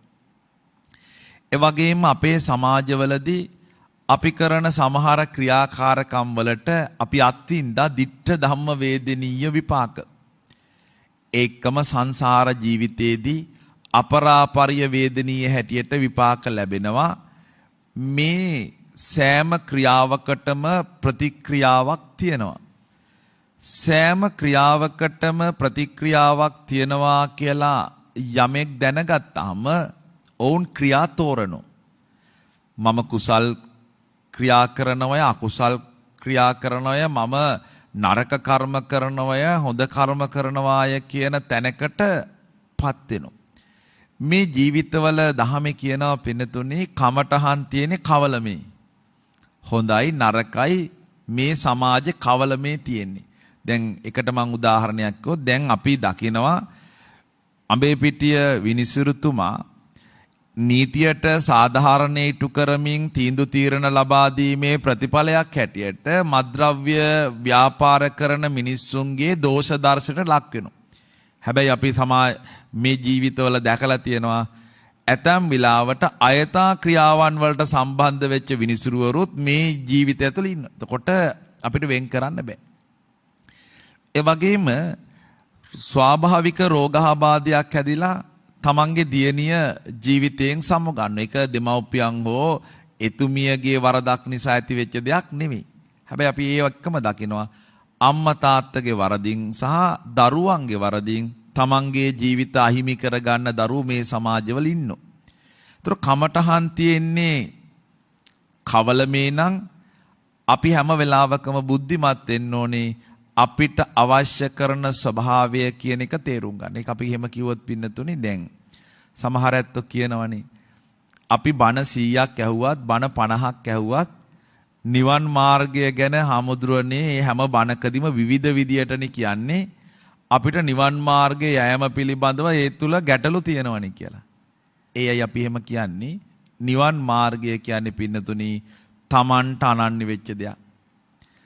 දැන් බුදුරජාණන් වහන්සේ අෂ්ට විද්‍යා තිබිච්ච නිසා ඔබේ හිත දැනගෙන බණ කිව්වා. දැන් දේශකයාණන් වහන්සේ නමක් හැටියට මම ඔබේ හිත දැනගෙන බණ කියනව නෙමෙයි. දැන් මේක අපිට වෙනස් කරගන්න පුළුවන්. තථාගතයන් වහන්සේ ශ්‍රාවකයන්ගේ හිත දැනගෙන බණ කිව්ව නිසා අවශ්‍යතාවයට අනුව එවුන්ගේ හිතෙන් සිතෙන්ගේ පරිදි ඔය කාල සිටුතුමාට සෝවාන් වෙන්න ධර්මදේශනා කළ ආකාරයේ ධර්මදේශනා තියෙනවා. දැන් මෙතනදී මේක අපිට වෙනස් කරගන්න පුළුවන්. තමන්ගේ හිත ප්‍රත්‍යවේක්ෂා කළාම තමන්ගේ හිතේ තියෙන දුබලකම් ටික තේරුම් ගත්තාම තමන් සකස ගන්න ඕන දේ මොනවද කියලා හඳුනාගත්තාම තමන්ගේ හිත තමන් විවෘත කළාම මේ කියන දේශනාව තුළ තමන් තුළ තියෙන දුබලකම් තමන්ට දැනෙනකොට එය නිවැරදි කරගන්න. නිවන් යනවා කියන තැනදී එකදු ආකාරයක ක්‍රියාමාර්ග කියන එකක් නෑ පින්නතුනි. දැන් උදාහරණයක් කිව්වොත් ආනන්ද හාමුදුරුවෝ රහත් වුණා නිවන් ගියා. මහා කාශ්‍යප මහරහතන් වහන්සේ රහත් වුණා නිවන් ගියා. දැන් මේ දෙනමම සමාන නෑ. ආනන්ද හාමුදුරුවන්ට කොච්චර සිවුරු පිරිකර ලැබුණත් ආනන්ද හාමුදුරුවෝ මේ සියලුම සිවුරු පිරිකර ගත්තා, බාරගත්තා. හැබැයි සිවුරු පිරිකර නැති හාමුදුරුවන්ට ගිහිල්ලා පූජා කළා. මහා කාශ්‍යප හාමුදුරුවෝ පින්නතුනේ එහෙම නෑ. උන්වහන්සේට කොච්චර සිවුරු පිරිකර ලැබුණත් උන්වහන්සේ හැම සිවුරු පිරිකරක්ම බාරගත්තේ නෑ. මොකද උන්වහන්සේ දුතාංගධාරී. 3 සිවුර විතරයි. එතකොට මේ දෙනමම වහන්සේම රහත් වෙලා නිවන් ගියා. දැන් මම මේ ඇත්තන්ගෙන් ඇහුවොත් අපි ආනන්ද හාමුදුරුවෝ වගේ වෙනවද? මහා කාශ්‍යප මහරහතන් වහන්සේ වගේ වෙනවද කියලා පිනතුනි ඔබ මේ දෙනමම වහන්සේ වගේ වෙන්න එපා. ඔබ වෙන්න ඕනේ. ඔබ වුණාම ඔබ තමයි ඔබේ හිත ගැන දන්නේ. මොකද අපිට ගොඩක් වෙලාවට අපි අනුන් වෙන්න ගියාම අපිට අපිව මග ඇරෙනවා. අපිට අපිව මග ඇරෙද්දී අපිට සකස ගන්න ඕනේ කාරණා සම්බන්ධයෙන් තියෙන අවබෝධය නැති වෙනවා. ඒ නිසා සංසාරේ අපි හිත පදම් කරපු විදිය සමාන නැහැ. හිත පදම් කරපු විදිය එකාකාර නැහැ. හිත හදපු විදිය එකාකාර නැහැ. ඒ නිසාම මේ ජීවිතය තුළේ අපි විසින් මේ දියුණු කරන්න පුළුවන් සීමාව සමාන නැහැ. එක පවුලක 5ක් ගත්තත් ඒ 5 ඇතුළේ මේ අසමානකම් තියෙනවා. ඒ නිසා අපි අපේ ජීවිතය තුළ මේ හිත ප්‍රත්‍යවේක්ෂා කරලා ඒ අවබෝධ මට්ටම හදාගත්තාම ඒ මත අපි දන්නවා කුසල් මේවා අකුසල් මේවා අන්න අපි යන මාර්ගයට මේ ධර්ම එකතු කරගන්නවා මිස තනින් තන දැන් වරින් වර කියන දේවල් එක්ක අපිට අත්හදා බලන්න ගියොත් අවුරුදු 80ක් 90ක් ගිහිල්ලත් අපි එහෙමම තමයි. ඇයි අපිට කියලා තෝරාගත්ත ඒ මාර්ගය අවබෝධ මට්ටමින් හදාගත්ත මාර්ගය අපිට මග ඇරෙන නිසා. ඊළඟ කාරණේ තමයි පින්නතුනි මැස්සෝ තුවාලවල සුව නොවිච්චාම තුවාලවලදී ඉහඳ තියෙනවා. ඉහඳ තිබ්බහම ඒක මුළු සමස්ත ශරීරය පුරාම ගිහිල්ලා සත්තු මැරෙනවා. ඒ වගේ අපේ ජීවිතවල කාම විතර්ක, ව්‍යාපාද විතර්ක, විහිංසා විතර්ක. මේ කාම, විහිංසා, ව්‍යාපාද කියන විතර්කයන් ඇති වෙච්චහම යම් භික්ෂුවක් හෝ යම් ගිහියෙක් කාම විතර්කයේ ඉවසනවද? හැර දමන්නේ නැද්ද? දුරු කරන්නේ නැද්ද? විනාශ නොකරන්නේ නැද්ද? නැවත අභාවයට නොපුණවන්නේද? නැවත අභාවයට පමුණවන්නේ නැත්නම් ඒ ඇත්තන්ට සාසනික සමෘද්ධියක් නැහැ. කාම විතර්ක කියලා කියන්නේ පින්නතුනි මේ පංචකාමය සම්බන්ධයෙන් ඇහෙන් දකින රූප, කනෙන් අහන ශබ්ද, නාසයෙන් විඳින ගඳ සුවඳ, මේ ශරීරයෙන් ලබන ස්පර්ශ, මෙන්න මේ කියන ස්වභාවය. එකට අපි කියන්නේ පින්නතේ කාම විතර්ක කියලා. දැන් මේවා සම්බන්ධයෙන් ඡන්ද රාගයක් තිබ්බොත් ඒ ඡන්ද රාගය අපි දුරු කරන්න ඕනේ. ඡන්ද කියන්නේ කැමැත්ත, රාගය කියලා කියන්නේ ප්‍රීතියත් සමග තියෙන තෘෂ්ණාව. රාගයක් කියලා කියන්නේ ප්‍රීතියක් එක්ක තියෙන තෘෂ්ණාව. දැන් තමන්ගේ ස්වාමියා සම්බන්ධයෙන් බිරිඳට රාගයක් තියෙනවා. තමන්ගේ දියණිය සම්බන්ධයෙන් තමන්ගේ අම්මා තාත්තට රාගයක් තියෙනවා. මොකද්ද?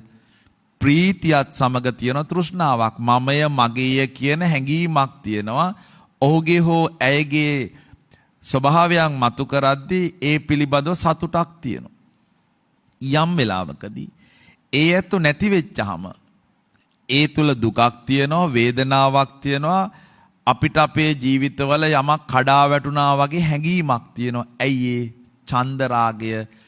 මේ ඡන්ද රාගය බාහිර දැන් අභ්‍යන්තර ආයතන බාහිර ආයතනයත් එක්ක හදාගන්න මේ බැඳීම තමයි ඡන්ද රාගය කියන්නේ. ඒක තව විදියට අපි පැහැදිලි කරොත් පින්නතුනේ අපේ සූත්‍ර පිටකයේ තියෙනවා කොටිත හාමුදුරුවෝයි සරියුත් හාමුදුරුවන්ගේ ඊටාම සිත් ගන්නා සුළු සංවාදයක්.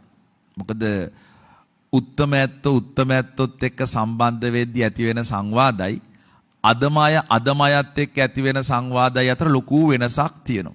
දැන් උත්තම කොටිත හාමුදුරුවෝයි උත්තම සරියුත් හාමුදුරුවෝ අතර මේ සංවාදي හට ගන්නවා. කොටිත හාමුදුරුව අහනවා සරියුත් හාමුදුරන්ගෙන්, හාමුදුරුවනේ රූපය ඇහැට බැඳිලාද නැත්නම් ඇහැ රූපයට බැඳිලාද? ශබ්දය කනට බැඳිලාද එහෙම නැත්නම් කන ශබ්දයට බැඳිලාද? නාහය සුවඳට බැඳිලාද සුවඳ නාහයට බැඳිලාද? මේ විදිහට මේ පංචේන්ද්‍රිය සම්බන්ධයෙන්ම කොටිත හාමුදුරුව විමසනවා. සරියුත් හාමුදුරුවෝ දේශනා කරනවා කොටිත ඇහැ රූපයට බැඳිලවත් රූපය ඇහැට බැඳිලවත් නැහැ. කන ශබ්දයට බැඳිලවත් ශබ්දය කනට බැඳිලවත් නැහැ. මේ දෙක බැඳිලා තියෙන්නේ ඡන්ද රාගයෙන්.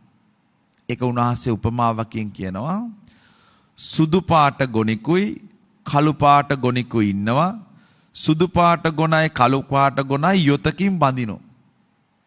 එතකොට කොට්ටිත සුදු පාට ගොනා කළු පාට ගොනාට බැඳිලාද කළු පාට ගොනා සුදු පාට ගොනාට බැඳිලාද?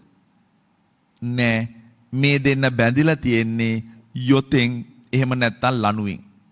ඒ වගේ ඇහැ රූපෙට බැඳිලවත් රූපය ඇහැට බැඳිලවත් නෑ. අපි එහෙම හිතුවට එහෙම එකක් නෑ. කන ශබ්දයට බැඳිලව හෝ ශබ්දයේ කනට බැඳිලා නෑ. මේ දෙක බැඳිලා තියෙන ඡන්ද රාගෙන්. නැවත කොට්ටිත හාමුදුරන්ගෙන් සරියුත් හාමුදුරුවෝ අහනවා ඇහැ රූපෙට බැඳිලා නම් රහතන් වහන්සේලාටත් ඒ ප්‍රශ්නේ තියෙන්න ඕනේ. දැන් රහත් වෙනවා කියන්නේ ඇස් දෙක නැති වෙනවා කියන එක නෙමෙයි. ඇහැ රූපෙට බැඳෙන ඡන්ද රාගය නෑ. දැන් පින්නතුනි කන දැන් රහතන් වහන්සේට කන තියෙනවා. හැබැයි උන්වහන්සේලාට කන තිබ්බට උන්වහන්සේ ශබ්දයත් එක්ක තියෙන ඡන්ද රාගය නෑ. ඒතර එකට එකක් නැති වෙද්දී එකට එකක් නැති වෙද්දී ඒවා සම්බන්ධයෙන් ස්වභාවයක් මතුවෙනවා කියන එකක් අපිට තේරුම් ගන්න පුළුවන් කමක් නැහැ. එයි නැති වෙන්නේ පින්නතුනි ඡන්ද රාගය. දැන් අපි දැන් සමහරකට අහනවනේ රහතන් වහන්සේ මස් මාළු වළඳනවද කියලා. අපි කියන ඔව් කියලා. අපි ඔව් කියලා කියන්නේ උන්වහන්සේ මේ දිව රසයට හෝ රසය දිවත් එක්ක ආහාර ගන්නව නෙමෙයි. දැන් අපි සමහරට මස් මාංශ නොකෑවට සමහර තැනදී කියනවනේ දැල්ලෝ රසිති සෝයා, ඉස්සෝ රසිති සෝයා එහෙම තියෙනවනේ. ඒ කියන්නේ රස සම්බන්ධයෙන් අපිට තියෙනවා මේ රසය ගන්න ඕනි කියලා. දැන් පින්නතුනේ බන්දුල මල්ලිකාවගේ ස්වාමියයි 16 වතාවකදී ලැබෙනවනේ නියුන් දරුවෝ 32ක්. මේ දරුවෝ 32යි එක දවසේ මැරෙන්නේ. හැබැයි බඳුල මල්ලිකාව දානේ බෙදෙනවා. දානේ බෙදනකොට එයාගේ සේවිකාවක් අතින් එළඟි තෙල් ටිකක් බිමට වැටෙනවා. ආනන්ද හාමුදුරුවෝ හිතනවා බන්දුල මල්ලිකාව ඇයට දොස් කියයි. ඒ නිසා ආනන්ද හාමුදුරුවෝ කියනවා මල්ලිකාවෙනි බිඳුන දේ බිඳුනා කැඩුන දේ කැඩුනා. මම දන්නවා හාමුදුරනේ මේ වෙලාවේ මම මේ දම් බෙදන්නේ මගේ සැමියයි මගේ දරුවෝ 32යි මිය ගියපු ප්‍රවෘත්තිය සහිත මේ හසුන්පත ඉනේ රඳවගෙන. එකෙන් කියන්නේ නෑ පින්නතුනි බන්දුල මල්ලිකාව තමන්ගේ දරුවන්ට හෝ සැමියට ආදරේ නෑ කියලා. නමුත් නැත්තේ මොකද්ද එතන? එතුමියට තියෙන අත්හැරීම සම්බන්ධයෙන් අවබෝධයක්.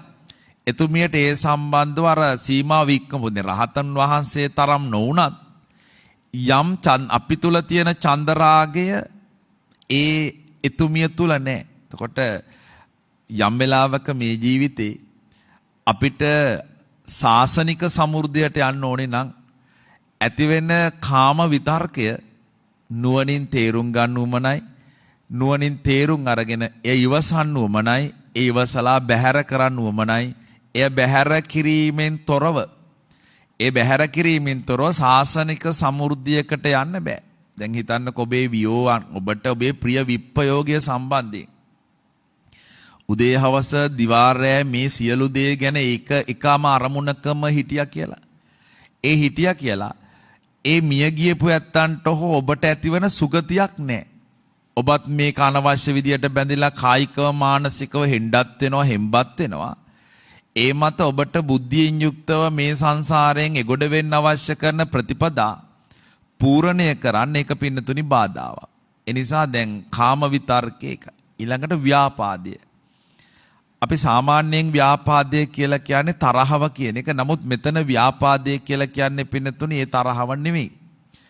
මේ ඉන්ද්‍රිය සම්බන්ධයෙන් මේ ක්‍රියාකාරකම් සම්බන්ධයෙන් අපි තුල හැදෙනවා නොසන්සුන් ස්වභාවයක්. ඒ වගේම අසන්තෘප්ත බවක්. දැන් අපි ගෙදරක පුටුවක් එහෙට මෙහෙට කළත් ඔකට බැඳිච්ච ප්‍රමාණයත් එක්ක අපිට කේන්ති යනවා. මිනිස්සෙක් අපිට වචනයක් කිව්වත් ඔකට බැඳිච්ච ප්‍රමාණයත් එක්ක පින්නතුනේ අපිට තරහ යනවා, දුක හිතෙනවා, කේන්ති යනවා. දැන් අපිට තියෙන ප්‍රශ්නෙත් ඕකනේ. ලෝකය හැටියට තියෙන්න දෙන්න ඕනේ, අපි හැටියට ඉන්න ඕනේ. අපේ ජීවිතවල තියෙන බරපතලම ගැටලුව තමයි ලෝකය හැටියට තියෙන්න දෙන්නේ නැහැ. ලෝකය පින්නතුනි ලෝකය හැටියට තියෙන්න දෙන්නේ නැහැ. ඒ වගේම අපි හැටියට ඉන්නේ නැහැ. ලෝකය හැටියට තියෙන්න දෙන්නේ නැතුව අපි හැටියට ඉන්නේ නැතුව කටයුතු කිරීමේ ප්‍රතිඵල මත ඇතිවන හැම දෙයකදීම අපි හිත රිදව ගන්නවා, වේදනා හදා ගන්නවා, පශ්චාත්තාප නිර්මාණය කර ගන්නවා, දුකටපත් වෙනවා, වේදනාවටපත් වෙනවා.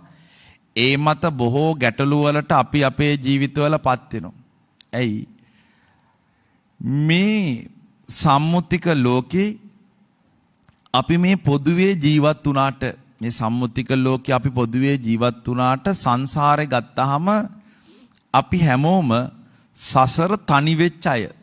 ඔබත් එහෙමයි මාත් එහෙමයි. ඒ සසර තනි වෙච්ච බව අපි අවබෝධයෙන් තේරුම් ගැනීම අත්‍යවශ්‍යයි. හැබැයි අවබෝධයෙන් අපි ඒක තේරුම් ගැනීම අත්‍යවශ්‍යයි කියන එකෙන් පැහැදිලි කරන්නේ වෙන දෙයක් නෙමෙයි. මේ ඇතිවෙන ස්වභාවයන් එක්ක අපි හැම වෙලාවකම අත්හැරීම කියන එක නිවැරදිව පුරුදු කිරීම තමයි අත්‍යවශ්‍ය වෙන්නේ. නැතිනම් මේ නොසන්සුන් බව සහ අසන්තෘප්ත බව නිසා අපි සමාධියෙන් සහ සතියෙන් පිරිහෙනවා. දැන් මෙතනදී ව්‍යාපාද විතර්කය අර කාම විතර්කය වගේම තමයි ව්‍යාපාද විතර්කය ආවහම අපි ඒක ඉවසනවා නම් කමක් නැහැ නේ ඉතින් මනුස්ස ජීවිතයේ මෙහිමයි කියලා අපි ඉවසනවා නම් ඒ වගේම ඒ ව්‍යාපාද විතර්කය ආවහම අපි යමක් හැරදාන්නේ නැතිව කටයුතු කරනවා නම් ඒ ව්‍යාපාද විතර්කය ආවහම අපි ඒක දුරු කරන්න කටයුතු කරන්නේ නැතිනම් ඒ ව්‍යාපාද විතර්කය විනාශ කරන්න අපි කටයුතු කරන්නේ නැතිනම් නැවත එය අභාවයට පත් කරන්න අවශ්‍ය විදියට අපි අපේ ජීවිතේ හිත හදන්නේ නැතිනම් ඒක පිටතුනි බාධාවක්. ඒ නිසා ව්‍යාපාද විතර්කයක් ආවහම මේ ඇතිවන අවස්ථාවන් එක්ක මේ පංචේන්ද්‍රියන් වලට ගෝචර වන ඒ අරමුණුත් එක්ක නොසන්සුන් වෙලා අසන්තෘප්ත වෙලා කට දැන් ඒකට අපි තව විදියට තේරුම් ගන්න පුළුවන් පින්නතුනි මේ ලෝකේ සම්පත් සීමිතයි. සම්පත් සීමිතයි. මිනිස්සුන්ගේ ආශාවන් අසීමිතයි.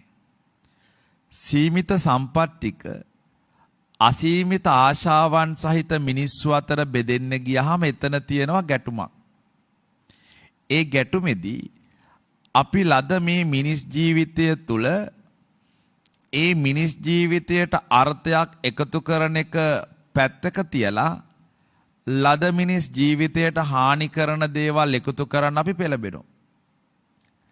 දැන් එක තැනක් තමයි අපි හිතමුකෝ දෙව්දත්තර හාමුදුරුවෝ. දෙව්දත්තර හාමුදුරුවෝ මහාන වෙන්නේ මේ අනුරුද්ධ බගු කිම්බිල උපාලි කියන ගෘහපතියන් එක්ක මේ ශාසනය තුල නිවන අරමුණු කරලා. හැබැයි දෙව්දත්තර හාමුදුරුවන්ට මහාන වුණාට පස්සේ ඒ අරමුණ අමතක වෙනවා.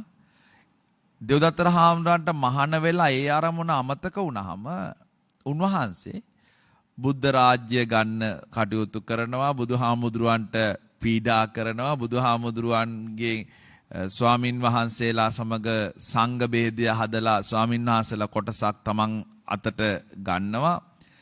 බුදුහාමුදුරුවන්ගේ ඇවෑමෙන් නායකත්වය ගන්න ඕන කියන තැනට යනෝ විතරක් නෙමෙයි. අජාසත් රජතුමාට විස බීජ පෝලා තමන් ලද ලෞකික ධාන තමන්ගේ සුඛ විහරණයට යොදාගෙන අජාසත් රජතුමාගේ උකුලේ ගිහිල්ලා වාඩි වෙන අතේ පයේ සර්පය මවාගෙන උකුල උඩ ගිහිල්ලා වාඩි වෙන්නේ. එහෙම වාඩි වෙලා දෙව්දත්තර හාමුදුරුවෝ තමන්ගේ ජීවිතය ගෙවනවා. බලන්න පින්නතුනේ ඒකේ තියෙන අවාසනාවන්ත ස්වභාවය.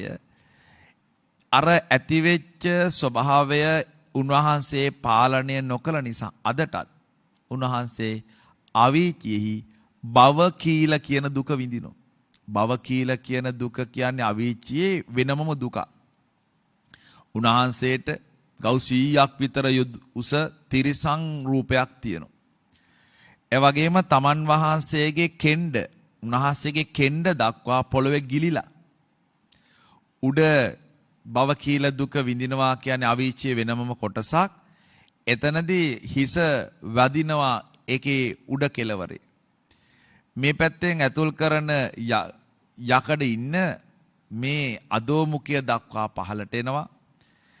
වම් අත පැත්තෙන් ඇතුල් කරන යකඩ උල දකුණු පැත්ත දක්වාම ඇදෙනවා. ඉස්සරහින් ඇතුල් කරන හුල පිටිපස්ස දක්වාම එක දිගට ඇදෙනවා. මේ ඇදීමේ ප්‍රතිඵල එයා මහා දුක්ඛයක, මහා වේදනාවක, මහා අපහසුතාවයක විඳිමින් කටයුතු කරමින් අදටත් ඒ දුක්ඛයක කොටස්කරුවෙක් වෙලා ඉන්නවා.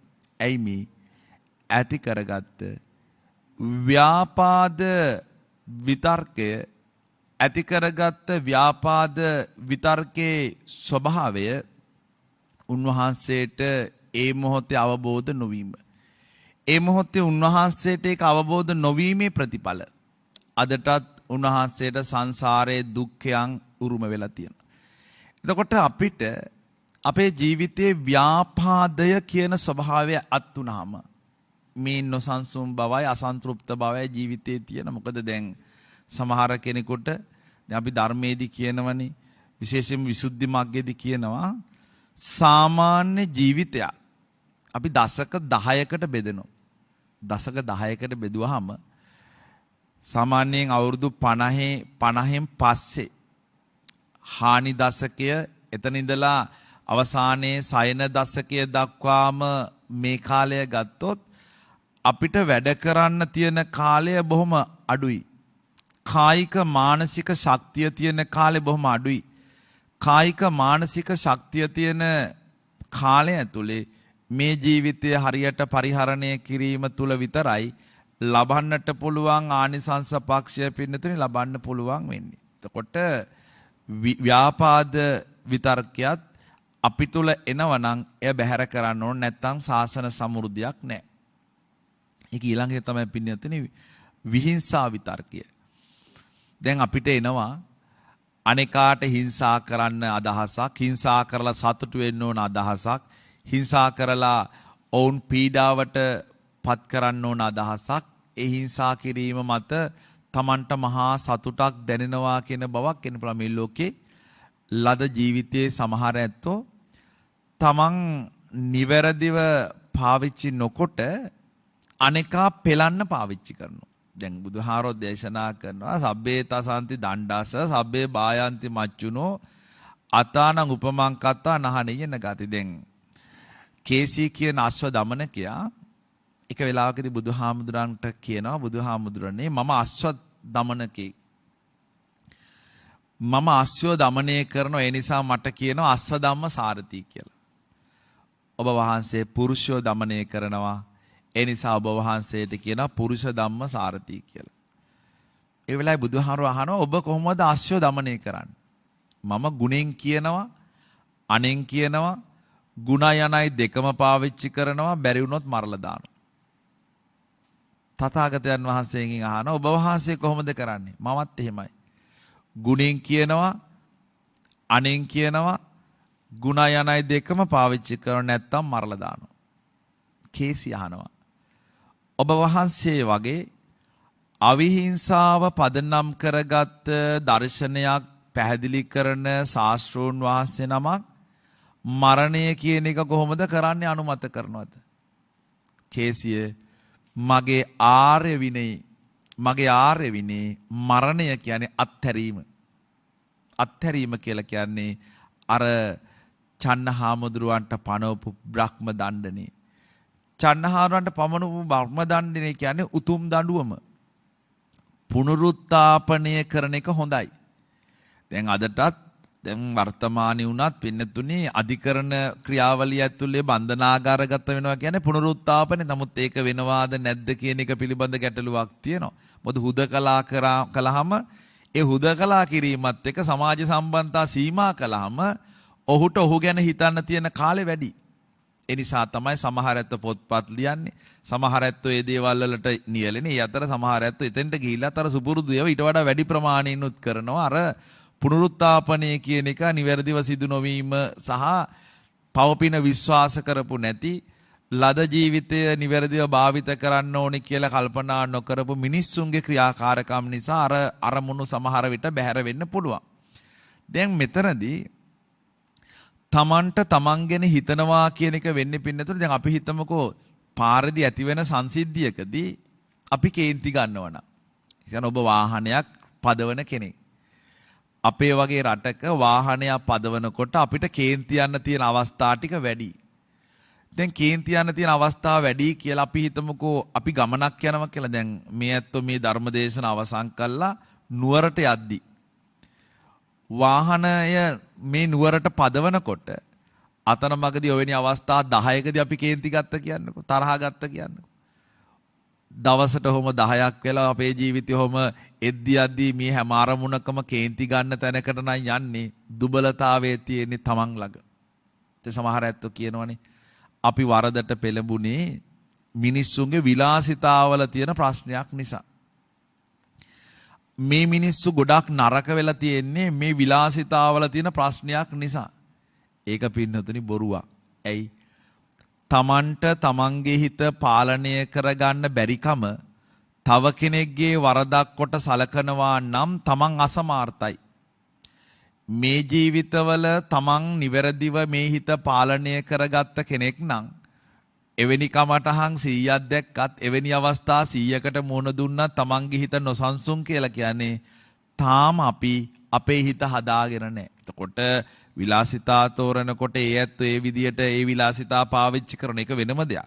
නමුත් තමන්ගේ හිත හදාගෙන නැතිනම් ඒ හිත හදාගත්තේ නැතිකම මත මේ ජීවිතය ඇතුලේ තමන් හිංසනයකට හෝ නරක දෙයකට හෝ අයහපතකට පත් වෙනවා කියලා කියන එක අනුමත කරන්න බෑ. මොකද ඒක අනුමත කරන්න බැරි ධර්මයේදීම කියනවා බුදුහාමුදුරුවෝ නතේ කාමායානි චිත්‍රානි ලෝකේ සංකප්ප රාගෝ පුරිසස්ස කාමෝ.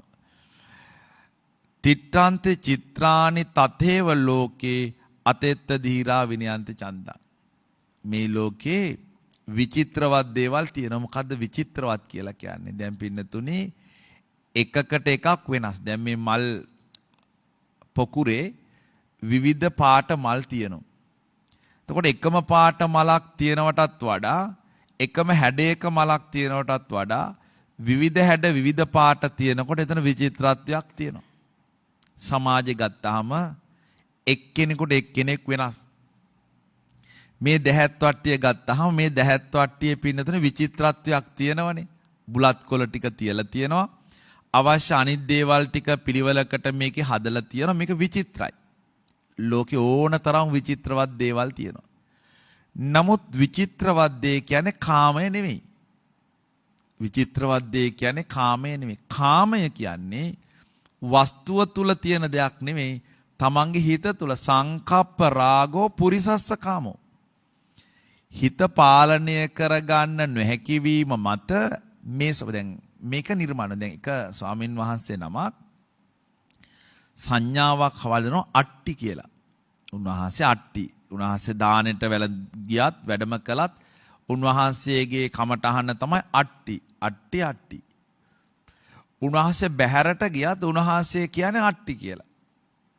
එක දවසකදී උන්වහන්සේ බැහැර වැඩම කරලා එනකොට උන්වහන්සේට හම්බ වෙනවා ගෙදරින් තරහ වෙලා යන ගැහැණු කෙනෙක් තමන්ගේ මහ ගෙදරට යනවා. ඒකේ පස්සෙන්ම එයාගේ සැමියාත් එනවා. සැමියාට හාමුදුරුවෝ මගදී හම්බ වෙලා සැමියා අහනවා හාමුදුරුවන්ගෙන් මගේ බිරිඳ මේ පාර ගියා බිරිඳ දැක්කේ නැද්ද? හාමුදුරුවෝ කියනවා මම අස්ති පංජරයක් නම් දැක්කා කියලා. ඇයි? උන්වහන්සේගේ සංඥාව අට්ටි. උන්වහන්සේට ඒ රූපය ඇතුලේ අර පිරිමියා දකින්න හැඩතල පිරිමියා විසින් ආස්වාදය කොට සලකන ස්වභාවය උන්වහන්සේට හැඩතලයක් හෝ ආස්වාදයක් නෙමෙයි. උන්වහන්සේ එතන දකින්නේ අස්ති ගොඩක් විතරයි. ඒ උන්වහන්සේගේ හිත. එතකොට මේ ජීවිතය ඇතුලේ අපිට මේ හිත හදාගන්න බැරිකම මත මේ හිත පාලනය කරගන්න බැරිකම මත හිත පාලනය කරගන්න තියෙන අදක්ෂතාවය මත අනේකා නිසා මම මේකට පෙළඹුණානි කියලා. දැන් අපිට කවුරු හරි බනිනකොට කවුරු හරි අපිට දොස් කියනකොට කවුරු අපිට දොස් කිව්වා කියලා ආරංචි වෙද්දී අපිට කේන්ති ගිහිල්ලා ගහන්න බනින්න හිතෙන්නේ නැවත ඔහුට පෙරලා දොස් කියන්න හිතෙන්නේ අපි අපේ හිත තේරුම් නොගැනීම කියන එක. එතකොට යම් වෙලාවකදී කවුරු හරි අපිට බැන්නහම ඒ අරමුණත් එක්ක අපි මේ හිත දූෂ්‍ය කරගන්නවා නම් 10 දෙනෙක් එහෙම බනිද්දි ඒගොල්ලන්ගේ අරමුණ සඵල වෙනවා. ඒගොල්ලන්ගේ අරමුණ අපි කේන්ති ගස්වලා අපි දුකටපත් කරලා අපි විඩාවටපත් කරලා අපි වෙහෙසටපත් කරන එක නම් ඔහු බණින එකේ අරමුණ අපි ඒකට ඒ ආකාරයේ ප්‍රතික්‍රියාවක් දැක්කොත් අපි ඒකට ඒ ආකාරයෙන් ප්‍රතික්‍රියා දැක්කොත් ඔවුන්ගේ අරමුණ හරියනවනේ. දැන් අපි බලන්න ඕනේ හිත දියුණු නම් යමෙක් අපිට දොස් කියන්නේ ආරංචි වෙලා අපි බණී කියලා හිතන අපි බණින්න නැතුව ඉන්න ඕනේ. යමක් කියන්නේ අපිට දුක හිතිලා අපි කලකිරිලා අපි මේ කරන වැඩ ටික ඔක්කොම නවත්තලා වෙන එකකට යයි කියලා හිතනනම් නෑ ඊට වඩා වැඩි ප්‍රමාණයකින් අපි ඒක කරන්න ඕනි. ඇයි ඒක තමයි සබඳ. දැන් ඔබ ආධ්‍යාත්මික ජීවිතය ගත කරනකොට අනුන් හිතන එක ඔබ වැදගත් කොට හිතන්න එපා. මම මෙහෙම ඉන්නකොට මම මේ විදියට කරනකොට අනේකා මගෙන් මෙහෙම වෙයිද මේ විදියට කතා කරයිද කියලා ඔබ හිතුවොත් ඔබට මේ වැඩේ කරන්න බැරි වෙනවා. ඇයි? තමන්ගේ ආධ්‍යාත්මික කියන්නේ මේ සසර නැවැත්මේදී තමන් කරන දේ ගැන අනුන් හිතන එක වැදගත් නැහැ. ඒක ඊටාම වැදගත් වෙන්නේ. මොකද සමහර ඇත්තෝ ඇවිල්ලා අහනවනේ. මගේ ආධ්‍යාත්මික ජීවිතය සම්බන්ධයෙන් ඔබ වහන්සේලා මොනවද හිතන්නේ? ඔබේ ආධ්‍යාත්මික ජීවිතය සම්බන්ධයෙන් අපි මොකුත් හිතන්නේ නැහැ. ඇයි? ඔබේ ආධ්‍යාත්මික ජීවිතය සම්බන්ධයෙන් අපි හිතන එක වැදගත් නැහැ. ඔබේ ආධ්‍යාත්මික ජීවිතය පිළිබඳව මම මොනව හිතුවත් ඔබට වැදගත් නැහැ නේ. වඩා වැදගත් වෙන්න ඕන ඔබේ ආධ්‍යාත්මික ජීවිතය සම්බන්ධයෙන් ඔබ හිතන එක. ඒ සසර පින්නතුනි නැවැත්මේදී හැබැයි සසර පැවැත්මේදී ඔබට එහෙම හිතන්න බෑ. මම කොහොම හිටියත් මම මොන විදියට හිටියත් අනිත් කෙනාට කොහොමද කියලා හිතලා අපිට වැඩ කරන්න බෑ. මම මේ ආයතනයට ආවහම මේ ආයතනයේ තියෙන යම් තියෙනවනේ පැනවීම් ටිකක් ඒකට අනුගත වෙන්න ඕනේ. ඔබ ඔබේ ආයතනවල වැඩ කරනකොට එහෙම අපේ රටේ අපි වැඩ කරනකොට එහෙමයි. අපිට හිතෙන විදියට ඒ කටයුතු කරන්න බෑ. එහෙම වුණොත් අර සාමූහික පැවැත්ම නැති වෙලා මෙතන මහා ගැටුමක් නිර්මාණය වෙනවා. ඒ ගැටුම නිර්මාණය කරන්න අවශ්‍ය විදියට ජීවිතේ තෝරන්න අපි කාටවත් අයිතියක් නැහැ. ඒකනේ දැන් ඔය භික්ෂුත්වය ඇතුලේ සිවුරක් දරාගෙන භික්ෂුත්වයට හේතු නොවන දේවල් ප්‍රකාශ කිරීම නොසුදුසු වෙන්නේ. දැන් දසධම්ම සූත්‍රයේ භික්ෂුවට කියනවානේ භික්ෂුව මෙහෙම වෙන්න ඕනි කියලා.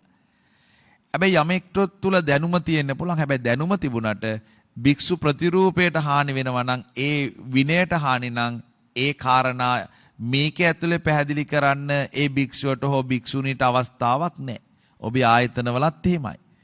හැබැයි මේ සසර නැවැත්මේදී අපි මේ විදියට වැඩ කරනවා, අපි මේ විදියට භාවනා කරනවා, අපි මේ විදියට බණ අහනවානේ කියලා කල්පනා කරද්දී ඒ කටයුතු කරන අවස්ථාවන් ගැන අනිකා කොහොම හිතයිද? දැන් මම දැක්ක පහු දවසක තරුණ දියණියක් තමන් මනමාලියක්ව ඇඳ පැළඳගෙන ඇයගේ කෙස් වැටිය කපලා ඇය සාසනික ප්‍රවෘජ්ජාවටපත් වෙලා. සමහරට කෙනෙක් ඕක දැකලා කියන්න පුළුවන් ඔච්චර තරුණ වයසේ මහාන වෙන්නේ මොන හරි ප්‍රශ්නයක් ඇති, මොන හරි ගැටලුවක් ඇති. නැත්තම් ওই වයසේ ඕම මහාන වේද එන අපිත් මහාන වෙන්නේ. එහෙම නෑ පින්නතුනේ. ඇයි අපි එහෙම හිතන්නේ? මේ ලෝකේ අපි හැමෝම ජීවිතේ තෝරන්නේ සමානව නෙවෙයි. අපි මේ ජීවිතේ සමාන අවබෝධ මට්ටමකින් නැත්තෝ නෙවෙයි. ඒ නිසා මම ගොඩාක් හොඳයි, මම ගොඩාක් සැපයි, මම ගොඩාක් වැදගත් කියලා හිතන ගොඩක් දේවල් අනිකා එහෙමම හිතන්නේ නැහැ. අනිකාගේ ජීවිතේ තෝරන එක වෙනස්. ඒ නිසා අපි කොයි වෙලාවකවත් ඉක්මන් වෙලා ඒ ඇත්තන්ට චරිත සහතික දෙන්න කලබල වෙන්න ඕනේ නෑ. ඒ අය මෙහිමයි කියලා. තමන් පිළිබඳව නිවැරදි තක්සේරුවක් හදාගත්තාම ඒ ඇත්තන්ට පුළුවන් කමක් තියෙනවා අර ඇති වෙන කාම විතර්කය, ඇති වෙන ව්‍යාපාද විතර්කය, ඇති වෙන විහිංසා විතර්කය නැති කරන්න. නැතිනම් අපිට සිද්ධ වෙනවා තව කෙනෙකුට වචනයෙන් හරි දොසක් කියලා, තව කෙනෙකුට වචනයකින් හරි බැනලා ඒ තුල ඕන් දුකටපත් වෙනකොට අපි සතුටු වෙනවාය කියන තැනකට එන්න අපිට හිතනවා. එහෙම හිතන එක සමෘද්ධ සාසනික සමෘද්ධියට පින්නතුනි බාධාවක්. මේක ඊළඟ කාරණේ තමයි වනය වහන්න ඕනි. වනය රෙදිපටියකින් ගොපල්ලා වහන්න ඕනේ ගවයන්ගේ. නැතිනම් ඒක තුවාල වෙලා මැස්සෝ වහලා අනිත් සත්තුන්ටත් ඒ ඕජස් වැක්කිරලා ඒ ඕජස් ගෑවිලා පණුව දාලා ඒ සත්තුත් මරණයටපත් වෙන එක වේගවත් වෙනවා වනය වැහුවේ නැතොත්. ඒ වගේ මේ ජීවිතවල රූප දැක්කම ඒ රූපවල නිමිති වශයෙන් යමක් ගන්නවනම්, ඔබ රූපයක් දැක්කහම රූප තුල නිමිති වශයෙන් යමක් ගන්නවනම්, ඊළඟට විෂම ලෝභය හැදිලා ඒක ඇතුලේ දොම්නස හැදිලා ඉන්ද්‍රිය සංවරයට ඔවුන් පත් වෙන එක වලකිනවා නම් අන්න ඒක අපි බැහැර කරන්න ඕනේ.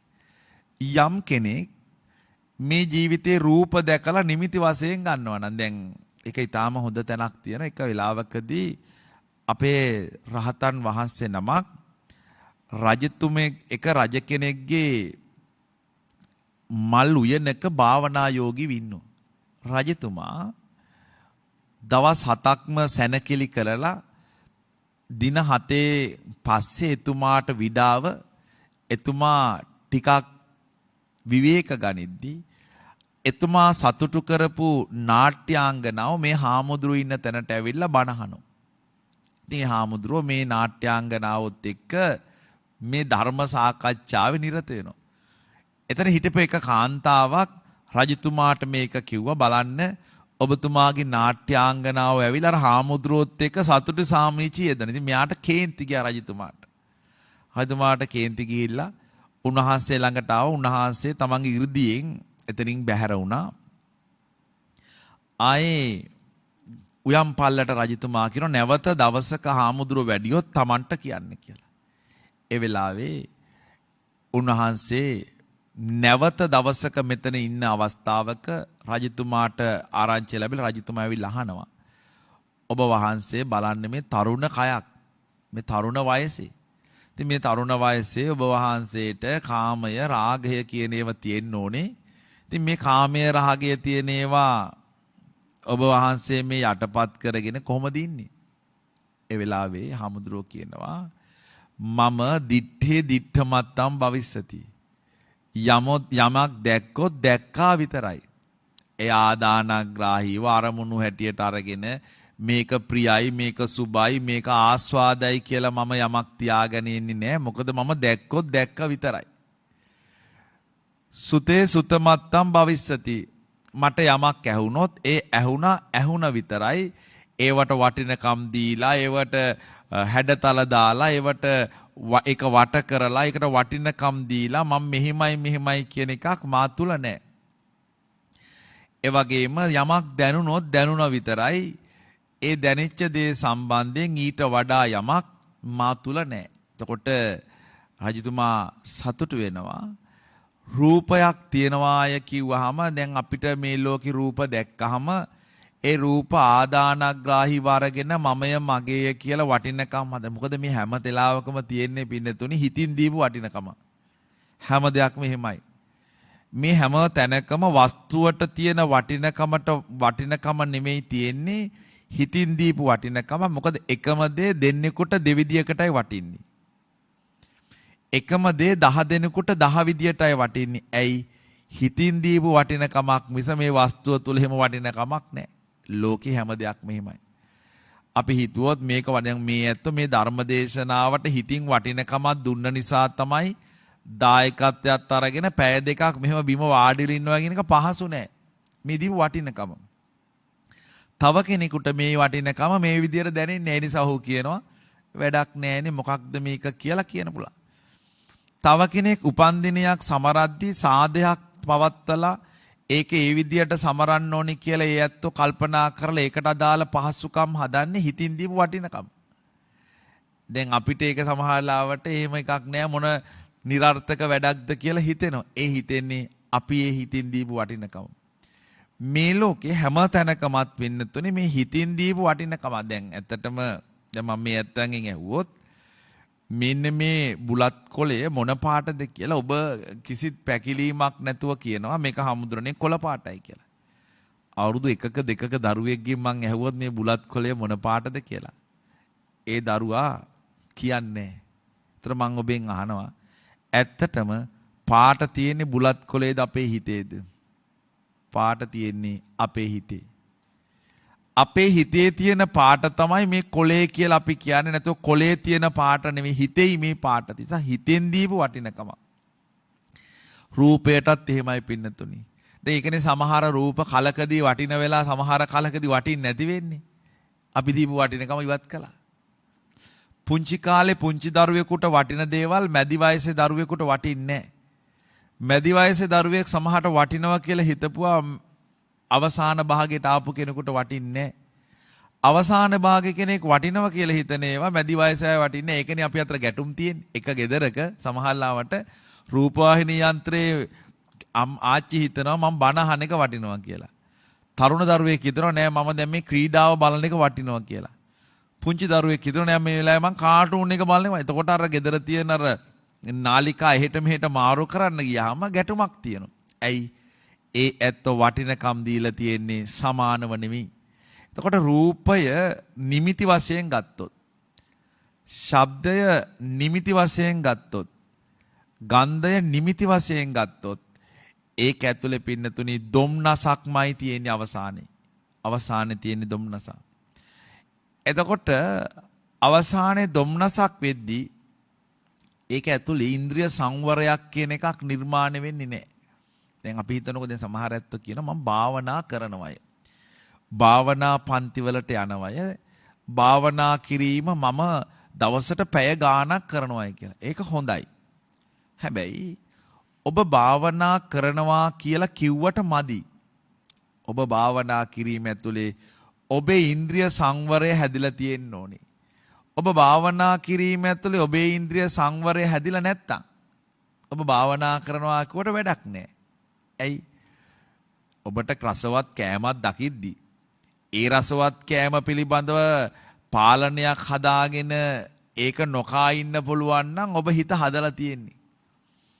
ඔබට ප්‍රිය රූපයක් දකිද්දී එය ප්‍රිය රූපය සම්බන්ධයෙන් තියෙන්නේ මධ්‍යස්ථ හැඟීමක් නම් ඔබ භාවනා කරලා තියෙනවා.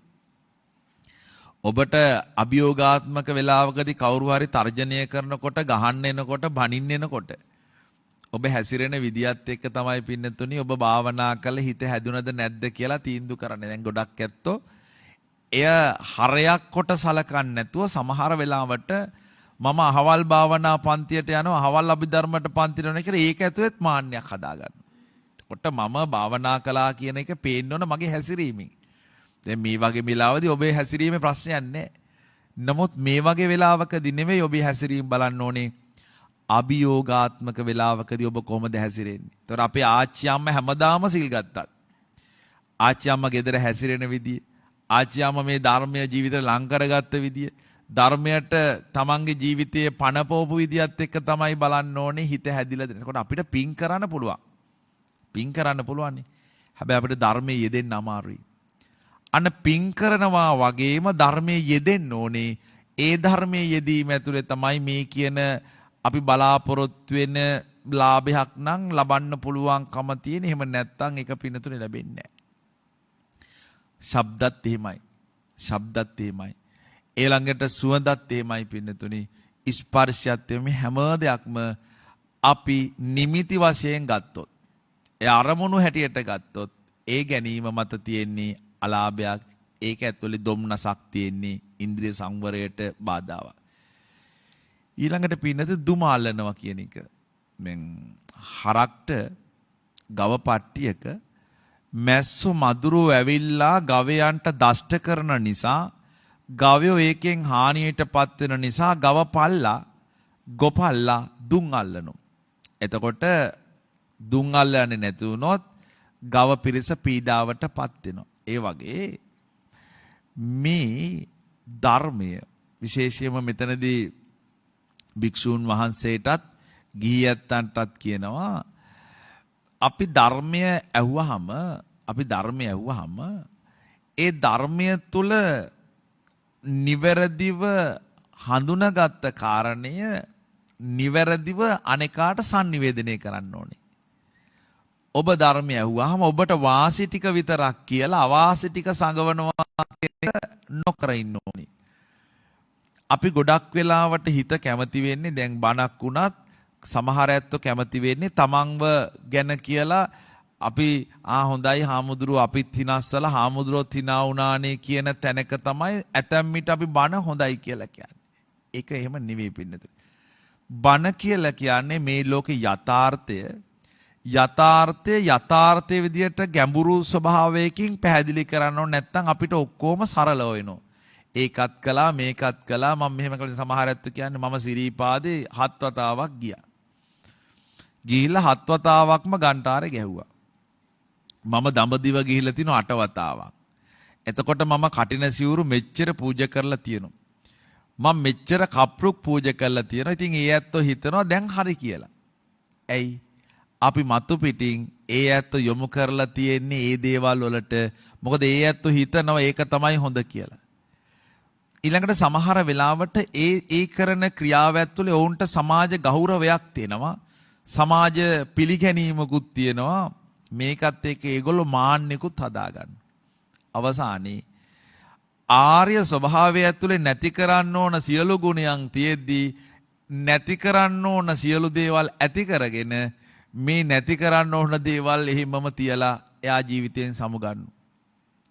දැන් අපි සාමාන්‍ය ජීවිතයේදී ධර්මය ඇහුවහම අහන ලද ධර්මය විස්තර කරලා කියනවා කියලා කියන්නේ ඒක පෙළ දහමට අනුව කියනවා මිස අපිට හිතෙන ඒවා කියනවා නෙමෙයි. දැන් අපිට හිතෙනේවත් කියන්න පුළුවන්නේ. සමහරට ඔබට හිතෙන්න පුළුවන් අපිට හිතෙනේම බණ කියලා නෑ පින්න දෙක පෙළ දහමත් එක්කයි ගලපන්න ඕනේ. අර මම දැක්ක එක නිසඳසක තියෙනවා මම මේ බුදුමැදුර ඇතුලේ මේ තරම් පුංචි උළුවස්සක් තියලා මේ තරම්ම මල් පහන් පූජා කරලා දුම් ගහනවා සමහර තැනකදී මගේ මකුළු දැල් ඒ සියල්ල කමක් නැහැ.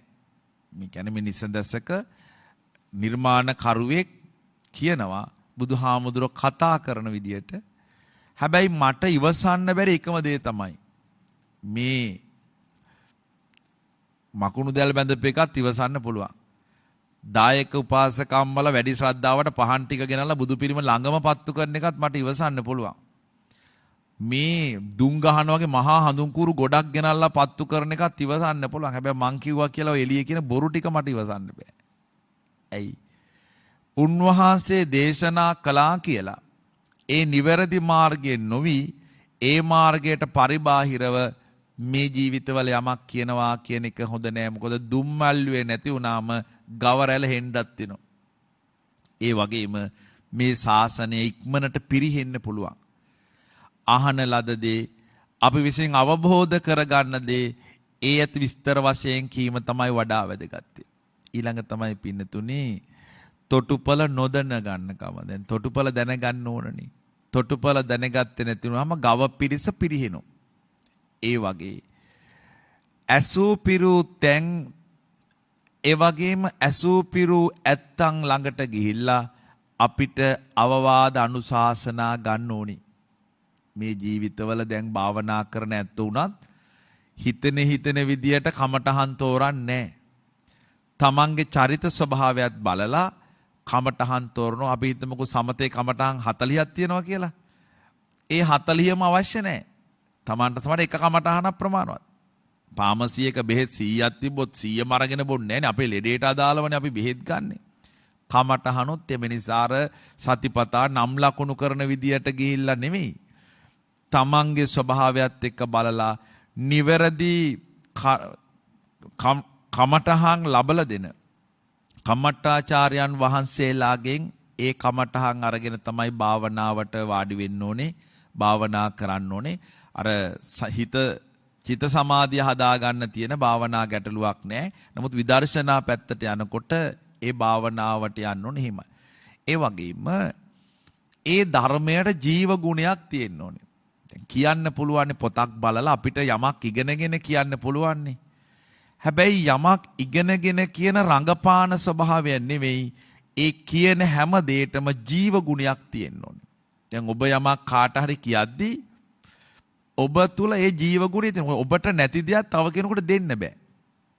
දැන් හිතන්නකෝ අම්මා කෙනෙක් ළඟ ආදරය නැතුව දරුවන්ට දෙන්න බෑ. ගුරුවරයෙක් ළඟ ආදරය නැතුව දරුවන්ට දෙන්න බෑ. ස්වාමින් වහන්සේ ළඟ මෛත්‍රිය නැතුව දරුවන්ට දෙන්න බෑ. මිනිස්සුන්ට එක කියන්න බෑ. අන්න එවැනි තත්ත්වයක් ඔබ තුල යමක් තියෙන්න ඕනි. ඒ කියන්නේ ඔබ යමක් අත්පත් කරගෙන ඔබ ඒ තුල සංයමයටපත් වෙලා ඔබ ක්‍රියාවෙන් එක ඔප්පු කිරීමේ ඇතුළේ විතරයි තව කෙනෙකුට ඒක දෙන්න පුළුවන් වෙන්නේ. ඒතර එවැනි අත්ව ළඟට අපිට ගිහිල්ලා ඒව ගන්න පුළුවන්. එහෙම නැතුව සාම්ප්‍රදායිකව ඒ බණ කියන වෙලාවට ඇවිල්ලා බණ ආසනයේ හරි සාම්ප්‍රදායිකව දේශන කරන වෙලාවට ඇවිල්ලා ඒ දේශනාසනේ ඉඳගෙන ඒව කියන්න බෑ. එහෙම ඕන තරම් පුළුවන්. සමහරලාට අපි රූපවාහිනිය වල දකිනවා උදේට මේ පෞල් සංස්ථාව යහපත්ව පවත්වාගෙන යෑම පිළිබඳ දේශන කරන බලද්දී තුන් පාරක් විතර දික්කසාද වෙලා. තුන් පාරක් විතර දික්කසාද වෙලා නැවත විවාහ වෙලා පෞල් ජීවිතය පවත්වන විදිය ඒ දේශන අපිට අහන්න පුළුවන්. ඒ කරුණුත් හරබර වෙන්නේ නැති. නමුත් ඒ හරබර වුණාට ඔවුන්ට ඒක තුලට ජීව ගුණයක් ඇතුළත් කරන්න අසමර්ථකමක් නම් තියෙන්නේ. ඒක පින්නතුනි අර්ථවත් නැහැ. ඊළඟ තමයි පින්නතුනි පානය කළ බව නොකළ බව. ඒ කියන්නේ දැන් සත්තු ටික දැම්මහම තොටුපළට ඒ සත්ත්ව කොටස පැම්බිව්වාද නැද්ද කියලා දැනගන්න ඕනේ. ඒ වගේ ඔබ බණ ඇහුවාම ඔබ මේ ධර්ම මාර්ගයේ යනකොට ඔබට ඒක තුල සතුටක් තියෙන්න ඕන. බලෙන් ආස්වාදයක් නැතු යමක් කරන්න බෑ. මෙහෙමනේ පින්නතුනි. අපි මේ ලෝකේ යමක් කරන්නේ එක්කෝ ද්වේෂයෙන්, එක්කෝ ලෝභයෙන්. මම මෙහෙම කිව්වොත් ඔබ එකඟයි. එක්ක ද්වේෂයෙන් එක්ක ලෝභයෙන්. දැන් ලෝභය කියන්නේ මොකද්ද? මම මේක කරලා මම ලොකු ගයක් හදනවා. මම මෙහෙම කරලා හොඳ ගයක් වාහනයක් ගන්නවා. මම මෙහෙම කරලා දරුවන්ට උගන්වලා දරුවෝ මට යන්න බැරි වෙන තැන් වලට පත් කරනවා. ඒක තුල තියෙන පින්නති ලෝභය. එහෙම නැත්තම් ද්වේෂයනේ. මම ඉන්නකො බලන්න මම හොඳ වැඩක් කරන්න මම හොඳ පාඩමක් උගන්වන්න මමත් ඒ විදියට කරනවා. ඌට පුළුවන් නම් අයි මට බැරි ද්වේෂයනේ. එතකොට පින්නතුනි ලෝභය හෝ ද්වේෂය තියෙන තැන අපිට උත්තේජනයක් තියෙනවා. හොඳට බලන්න නැද්ද කියලා? ලෝභය හරි ද්වේෂය හරි තියෙනවා නම් එතන උත්තේජනයක් තියෙනවා. දැන් ලෝභයයි ද්වේෂයයි නැති තැන ගොඩක් වෙලාවට උත්තේජනයක් නැහැ. ඒකනේ ඔය බණ එහෙම අහනකොට නිින්ද යන්නේ. බණ එහෙම අහනකොට ගොඩක් වෙලාවට නිින්ද යන්නේ ඇතැම් ඇත්තන්ට ඒකේ ඇතුලේ උත්තේජනය අඩුයි. උත්තේජනයක් නැහැ.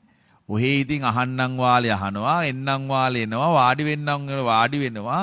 තමන්ගේ ජීවිතයේ අර භෞතික දියුණුව හදා ගන්න කරපු උත්සාහයවත්, යාන වාහන ගන්න කරපු උත්සාහයවත්, මේ ජීවිතය ඇතුලේ වගාව කරන්න තිබිච්ච උත්සාහයවත් බණ හද්දි නැහැ.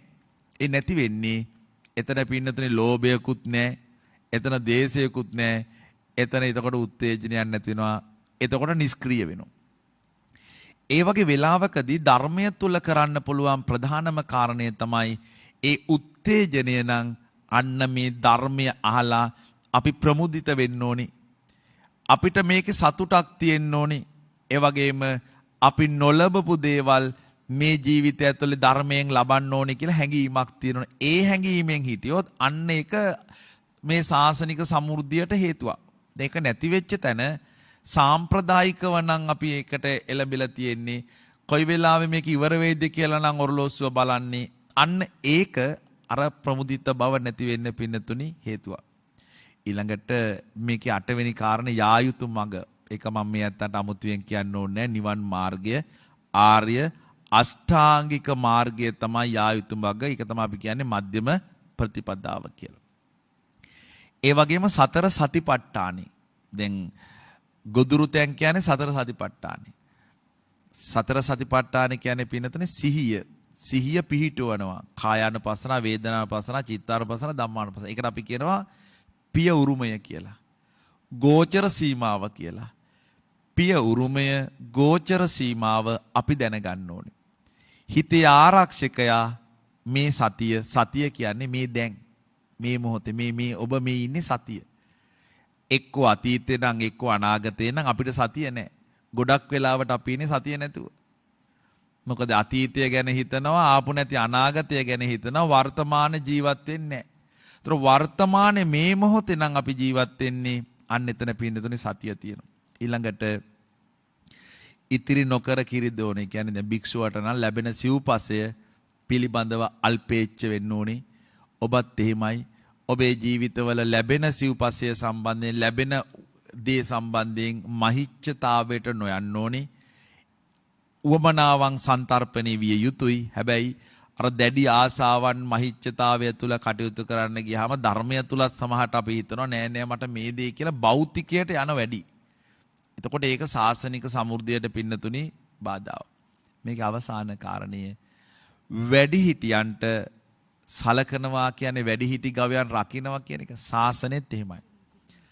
දැන් අපි ස්වාමින් වහන්සේලා හැටියට චිර රාත්‍රාඥ භික්ෂූන් වහන්සේලා චිර රාත්‍රාඥ කියන්නේ පින්නතුනි ශාසනයේ ගොඩාක් අත්දැකීම් තියෙන හාමුදුරුවෝ. උන්වහන්සේලාගේ අවවාද අනුශාසනා ගන්න ඕනේ. ඔබත් එමය ශාසනය තුල මේ ධර්ම මාර්ගයේ ඔබ ස්පර්ශ නොකරපු සීමාවන් ස්පර්ශ කරපු ඇත්තෝ ඉන්න පුළුවන්. නිවැරදිව ඒ ඇත්තෝ කල්යාණ මිත්‍රත්වයෙන් ලං කර ගන්න ඕනේ. එහෙම කළාම අන්න අපිට පුළුවන්කම තියනවා ශාසනික සමෘද්ධිය හදාගන්න. ගොපලු නායකයා මේ කියන දුර්ගුණ නැති කරලා මේ දුර්ගුණ තුර ගුණයන් වල පිහිටුවොත් ගොපලු රැළ රැකෙනවා. භික්ෂු භික්ෂුණී උපාසක උපාසිකා කියන සිව්වන පිරිස මේ කියන අවබෝධ මට්ටමින් ඉවත් නොවේ. ඒ අවබෝධ මට්ටම හදාගත්තොත් ශාසනික සමෘද්ධිය හැදෙනවා. එතනදි තමයි අපේ බෞද්ධ කමට අර්ථයක් එකතු කරගන්න පුළුවන්කම තියෙන. ඉතින් ඒ වෙනුවෙන් මේ උතුම් ඉල්පුර 15ක පොහේ දවසේ මේ දේශනාව ඔබ සියලු දෙනාට මහඟුසුවක් ඖෂධයක් වේවා කියලා ප්‍රාර්ථනා කරනවා. පින්තුනි, අද ධර්ම දේශනාවේ දායකත්වයන් දෙකක් තියෙනවා. විශේෂයෙන්ම මහනුවර මැදබෝල මේ ජෙනරාල් නිමල් දෙඹටපිටිය මහත්මාණන්, චිත්‍රාංගනී දෙඹටපිටිය මහත්මිය, තරුෂි දෙඹටපිටිය, නයනහාරි දෙඹටපිටිය සහ තිමිර එදිරිසිංහ කියන මහත්මීන් විශේෂිතම අරමුණ බවට පත්තුනි හසාරා දෙඹටපිටිය දියණිය වියෝ වෙලා තෙමස් පූර්ණ ගුණ සමරුව ඒ දියණියට පුණ්‍යානුමෝදනා කිරීම. අපේ ජෙනරාල් ගාමිණී ජයසුන්දර මහත්මයා මීට මාස 2කට විතර ප්‍රථම තමයි මුලින්ම මේ ආරාධනාවන් සිද්ධ කළේ. ඒ වගේම ඒ දියණිය මිය ගිහිල්ලා 7 දවසෙන් ඒ තරුෂි දෙමටපිටිය මහත්මයාත් තිමිර එදිරිසිංහ මහත්මයාත් අපේ තලංගාලේ රතන හාමුදුරුවන්ගේ මූලිකත්වයෙන් ඒ ඕස්ට්‍රේලියාවේ ධර්මදේශනාව ඒ සූම් තාක්ෂණය ඔස්සේ සිද්ධ කළා. මේ මාස 3ක් ගත වෙන මොහොතේ මේ පින්කම සිද්ධ කරන්නේ. ඒ වගේම පුණ්‍යානුමෝදනාවන් සිද්ධ කරනවා ජේ.සී. යටවර පියාණන්, අනුලා යටවර මෑණියන්, පී.බී. දෙමටපිටිය පියාණන්, අනුලා දෙමටපිටිය මෑණියන්, උදය දෙමටපිටිය සොහොයුරාට. ඒ වගේම සියලුම සුජීවත්ව සිටින ඥාතීන්ට, සියලුම හිත මිත්‍රාදීන්ට, ශ්‍රී ලංකා වාසී සැමට සහ ලෝකවාසී සියලු දෙනාට පුණ්‍යානුමෝදනා කිරීම. සියලුම මියගිය ඥාතීන්ට, හිත මිතුරන්ට සහ යුද්ධයෙන් මියගිය, කොරෝනා වසංගතයෙන් මියගිය සියලුම පින්නතුන්ට ඒ සියලු දෙනාට පුණ්‍යානුමෝදනා කිරීමත් මේ පින්කමේ තවත් අරමුණක්.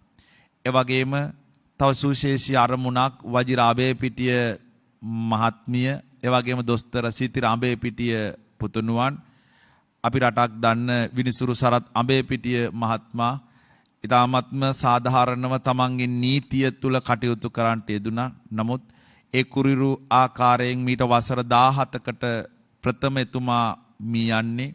එතුමාට පුණ්‍යානුමෝදනා කිරීමත් මේ පින්කමේ ප්‍රධාන අරමුණක්. තමන් ලද ඒ වෘත්තීය ස්වභාවය තුල පින් වැඩෙන ආකාරයට කටයුතු කිරීම නිසා මෙවැනි පින්කම් තවත් එතුමාට රුකුලක් වෙයි කියලා අපි කල්පනා කරන්නේ. ඒ වගේම සරත් අඹේපිටිය මහත්මයාගේ දෙමව්පියන්, වජිරා මහත්මියගේ දෙමව්පියන් වන රිචඩ් පෙරේරා හා ලීලාවතී පෙරේරා මැතිණිය, සොහොයුරු සිඩ්නි පෙරේරා මහත්මයාට පින්දීම, පවුලේ සියලු දෙනාට, සම්බෝධි විහාරයේ සියලුම මහා සංඝරත්නයට, කොරෝනා රෝගයෙන් පෙළෙන සියලු දෙනාට ඉක්මන් සුවය ප්‍රාර්ථනා කිරීමත්, විශේෂයෙන්ම වෛද්‍ය සිතිර දෙමටපිටියේ ආදරණීය පුතුණුවන්ගේ අනාගතය සෞභාග්‍යමත් වීම සඳහා ආශිර්වාද කිරීමත් පින්කමේ තවත් අරමුණක්.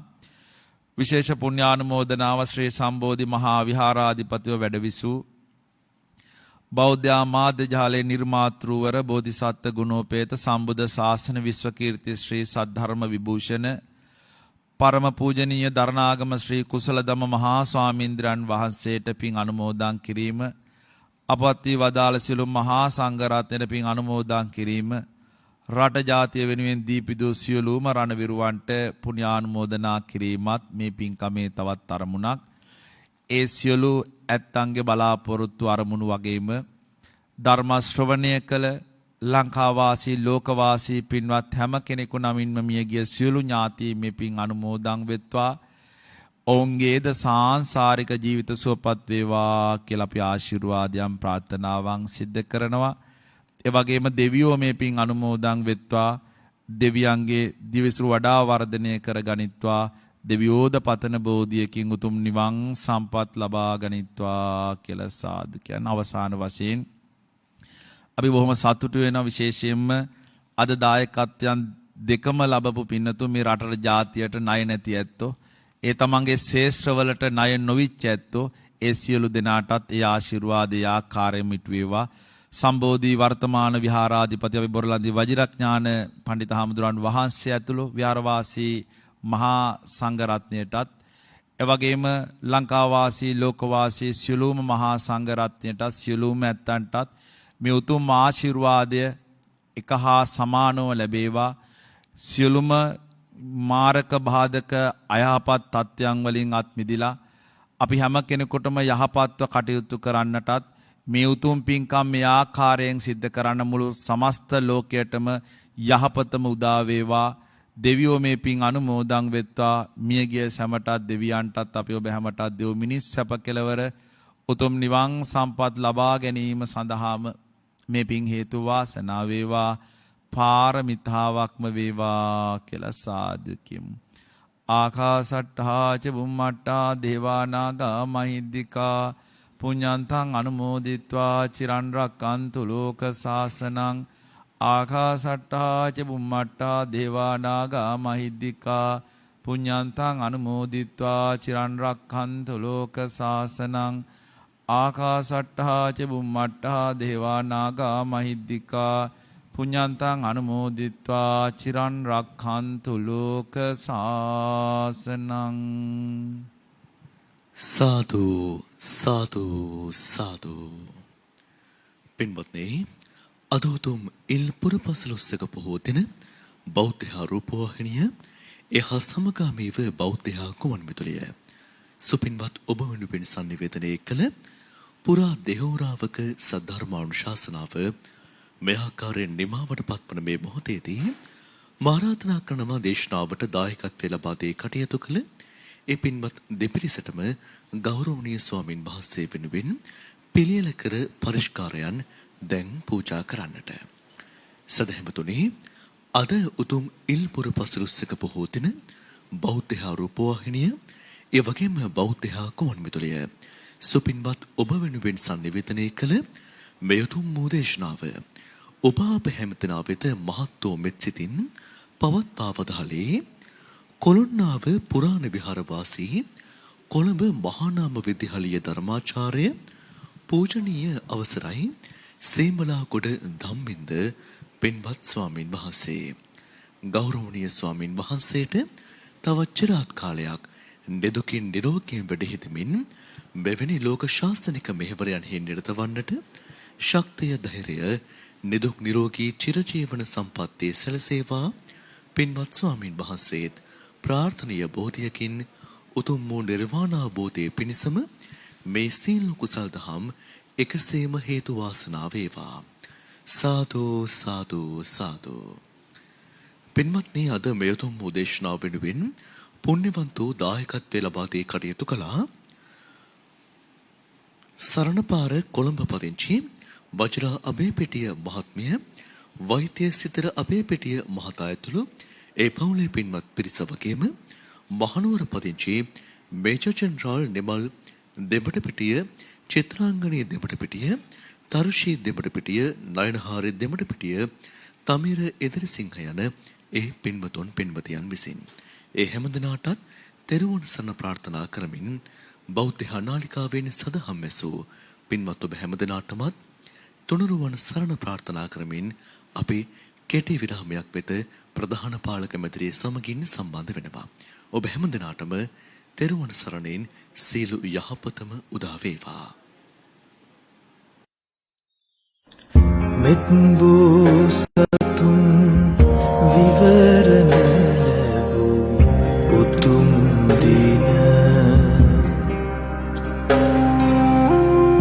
අලමුදම් දූත සැටනම ඇරඹු දින